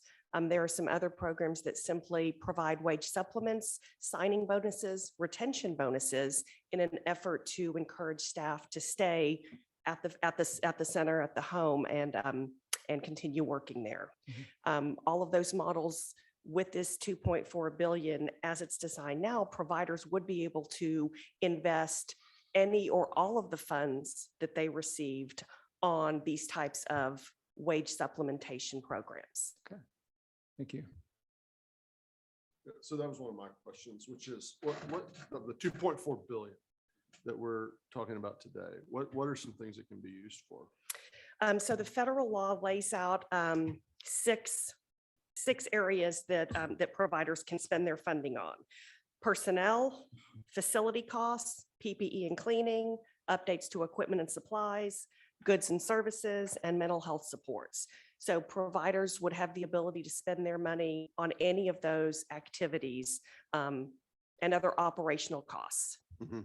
So the 2.4 billion that we're discussing today, compared, what's the total amount of extraordinary child care dollars that have been made available via the 3 or 4, I guess at this point, federal acts? What's the total amount of that going to be? Texas has received 5.9 billion. So $6 billion, roughly, just under $6 billion. Yes. For this sector. Now, we've not distributed all that money. This $2.5 billion is a chunk of that money of the $6 billion that you just described.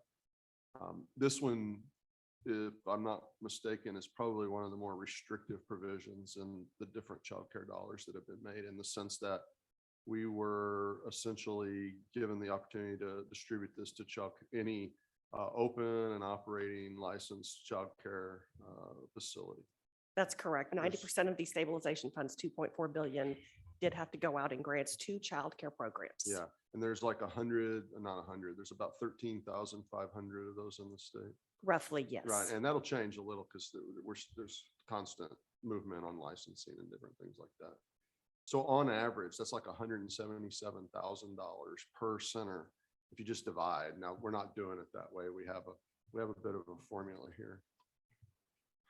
So this 2.5 billion could be used to support wages, to increase wages, although it would be, I suppose, on a short-term basis, and it's a one-time funding stream. Is that correct?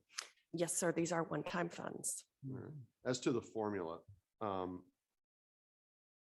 childcare deserts, I understand why we would offer some additional support in childcare deserts.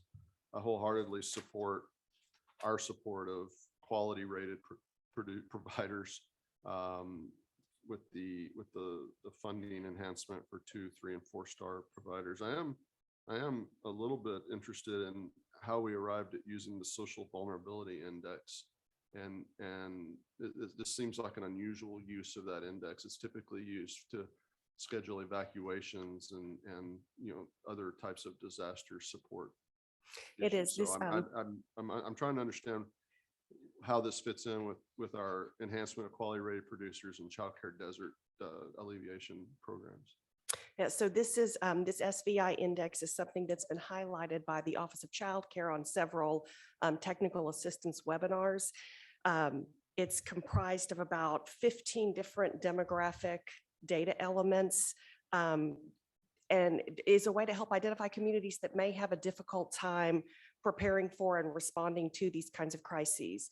So our enhancement would provide a slight increase to that base amount for childcare providers that are living in one of those communities that have a high preponderance of those demographic factors. And are we gonna calculate that at the census tract level or at the county level?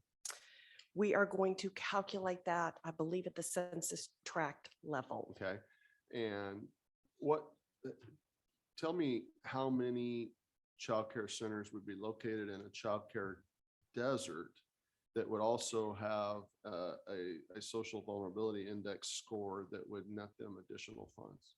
I'm going to have to get back to you. I don't know that I have that data on me right now.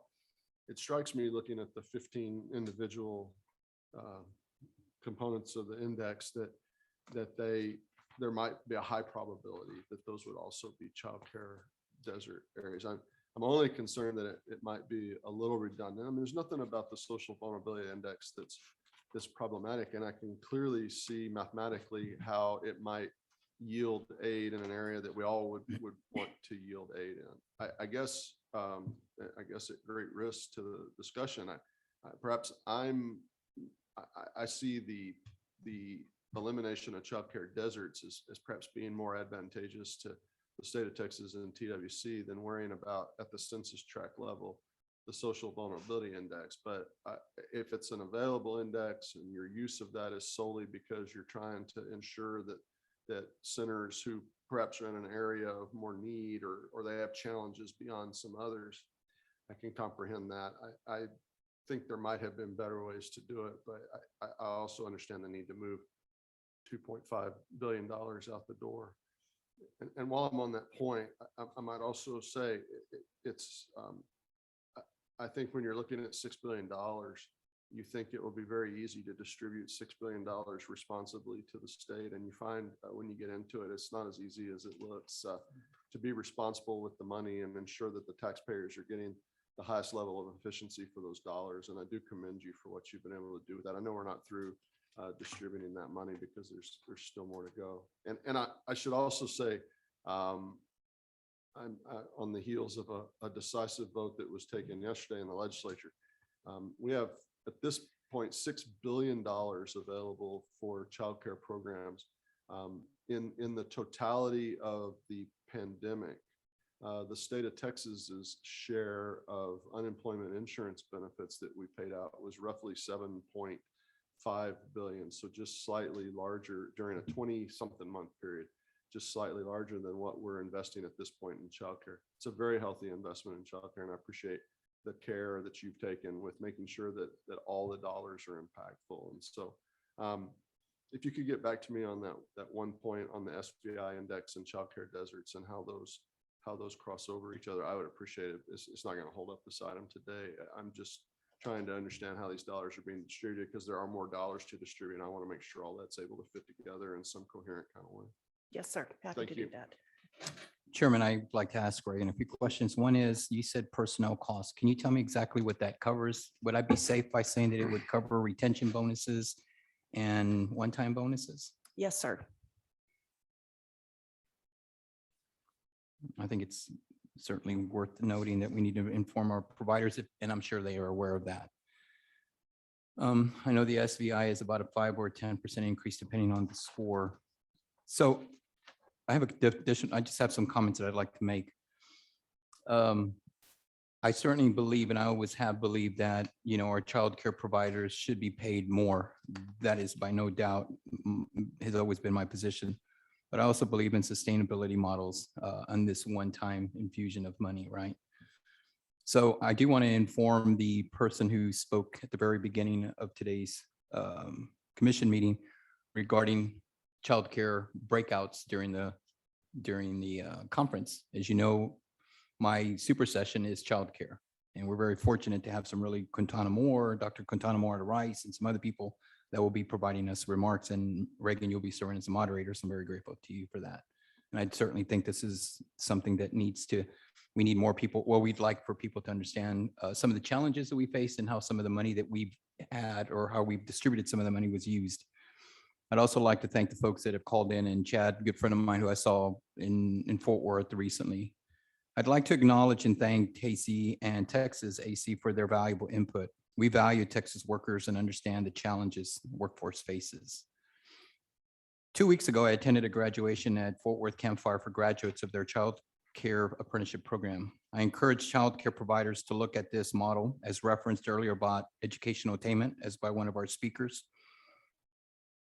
Look at this model to encourage childcare providers to look at this model, again, as I said, as a way to professionalize this sector and to tie wage increase to skill increases. As these are one-time funds, I am concerned about requiring the funds to be used across the board for designating pay increases for wage subsidies. Each provider will be able to use these funds for these types of initiatives, and they will be in better place to judge how best to use the funds and to support staff retention. So those are my comments. I certainly appreciate those that provided remarks today, and I certainly understand their concern. The educational attainment, it was referenced earlier by the young lady in San Antonio. I do want folks to know that the apprenticeship program that was implemented by the Fort Worth or Tarrant County Workforce Board allows for 33 hours of college credit at Tarleton State University. And so there are thinking of innovative ways to retain their workers, and they are providing the best professional development that's out there. And so, again, those are just some of the comments that I have to make, but I did want people to understand that the personal cost that specifically will address maybe some of the needs is to provide them with one-time bonuses or retention bonuses. Greg, I just continue to appreciate the work that you and Allison and that entire team's doing in this industry. You're always seeking stakeholder input, and we continue to appreciate that. And I appreciate those employers that are out there and those childcare employers. Cynthia Pearson was Commissioner Alvarez. She was the one who raised the question and cornered me about 2 years ago at a session and said they wanted childcare to be raised to the front versus the back. And so Reagan, if you have an opportunity to circle back with her, let her know what we're doing at the conference, and that her voice has been heard from that standpoint. I remember getting right with you and Courtney right away saying, met this young lady that wants to elevate childcare rather than having it behind. And I commend Commissioner Alvarez for putting on a super session around that interest. Yes, sir. I'm happy to do that. Any other questions or comments? None here, Chairman. None. Is there a motion? Chairman, I move that we approve implementing child care relief grants as discussed with targeted rollout date of January 2022, and budgeting 2.5 of the ARPA discretionary funding to support program oversight and administration. A second. It's been moved and seconded. The motion carries. This is agenda item 17, board nominations. Good morning, Chairman, Commissioners, and Mr. Cerna. For the record, Shanta Williams with the Workforce Development Division. And for your consideration this morning, we have Workforce Board nominations for Workforce Solutions, Concho Valley, North Central Texas, Golden Crescent, West Central Texas, Rural Capital Area, and Texoma. Staff recommends that all nominees be approved, and I'm here to answer any questions you have. Any comments or questions? None here, Chairman. None. Is there a motion? I move to approve the board nominees for Concho Valley, North Central Texas, Golden Crescent, West Central Texas, Rural Capital Area, and Texoma. Second. It's been moved and seconded. Were unanimous? Thank you. Nothing on agenda item 18, legislative proposals. Is there a legislative report today? Yes, Michael is making his way up here. I like that he sits in the back. It gives me more time to come up with questions for him. It looks different today. Good morning, Mr. Chairman, Commissioner Alvarez, Commissioner Demerson, and Mr. Cerna. For the record, Michael Britt, Governmental Relations. Last night, the Texas House and Texas Senate adopted the conference committee report for Senate Bill 8 by Senator Nelson.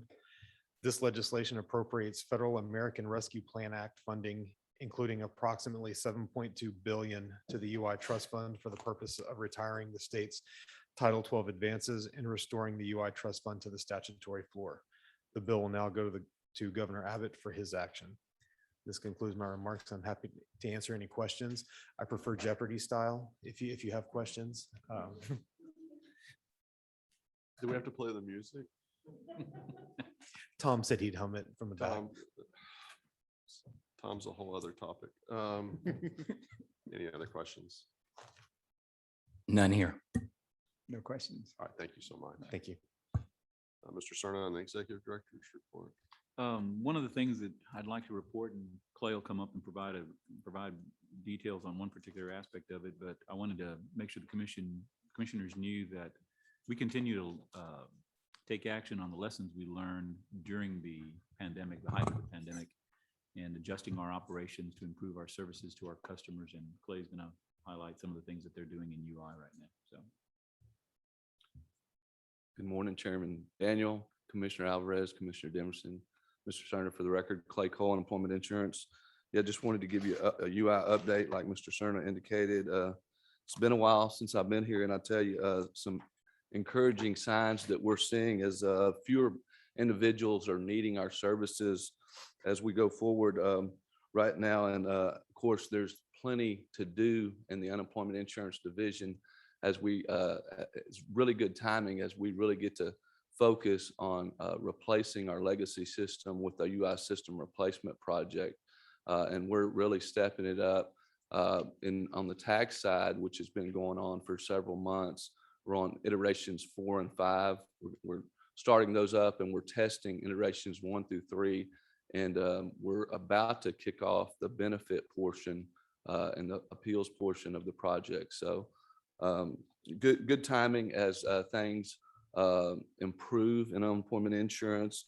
We continue to see calls and claims trend downward. And of course, effective with the week ending June 26, 2021, the federal pandemic benefits ended in Texas, except we continue to pay a significant number of individuals on state extended benefits. And that program ended as we triggered off state extended benefits. And the last benefit week for state extended benefits was September 11, 2021. And so, and we do have some people that we are paying retroactively because of appeals or claims adjustments. And there are some exceptions to continue some of those programs retroactively, but the individuals being served is decreased substantially. And for example, last week was the best week we've experienced in terms of performance since the pandemic. We had the lowest number of deflects since February 23, 2020, roughly about 22,000, which huge improvement. And we saw our average speed of answer average around 6.5 minutes for the entire week, which is well below the LBB standard in the position we want to be. So really good signs there. And the improvements there are in many ways too attributed to a lot of the changes that we made, like Mr. Cerna said. One of them is the virtual hold pilot that we introduced that provides customers with an option to call us back. And even they can do that through one of our contract partners. And so since that pilot began in August, we've seen about 13,885 individuals request a callback through the virtual hold pilot, and about 13,299 were successfully we connected with and were able to serve. So really good signs there, really optimistic about the future of that improvement. And also we've had some other customer service improvements that I wanted to share. The first being with Senate Bill 2099 relating to the methods by which a claimant may check the status of a claim for unemployment compensations filed with the Texas Workforce Commission. Specifically, this is where a customer can receive a return phone call or email response from the commission with a reasonable time frame. We implemented that last week on October 13th. And as of Sunday, we had a little over 2,000 people that requested a callback and we were able to contact over 1,820 of those individuals. So good improvement there. We also enhanced our ID.me desk aid that we developed and distributed UI staff and contract call center staff to improve guidance and instruction provided to customers with our ID.me processes. And this enables us to get the appropriate assistance based on individual needs. And so that's some material too we can share with your staff if you're interested in, just let us know. And finally, I just wanted to mention that we are working on a DOL grant opportunity for promoting equitable access to UI programs.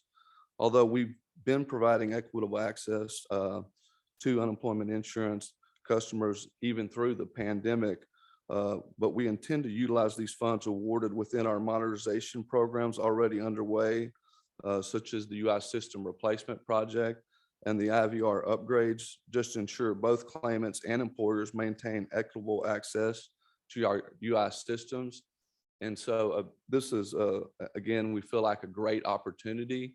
We really want to be mindful of our capacity limits in terms of resources, because given that we continue to see, higher than normal activity in certain areas, we just want to be, and especially the fact that we're already taking on the UI system replacement project to replace our legacy system. We want to try to identify those opportunities within those projects we've already planned or plan to do to enhance those, to ensure that, we have made sure that we met the equitable access within all systems that we administer. And this concludes my update, and I'll be happy to answer any questions you might have. Any comments or questions? Thanks, Clay, for the report. None here. Thank you. All right, thank you very much. Thank you. I have nothing else, sir. Mr. Cernan, if I could get a list from you of all the statutorily required reports that TWC has to make and what the due date is for those reports, I would appreciate that very much. Yes, sir, we'll do that. Thank you. Is there any other order of business to come before the commission? None here, Chairman. None. Is there a motion to adjourn? Chairman, I move that we adjourn. Second. It's been moved and seconded to adjourn, and we are adjourned. Thank you.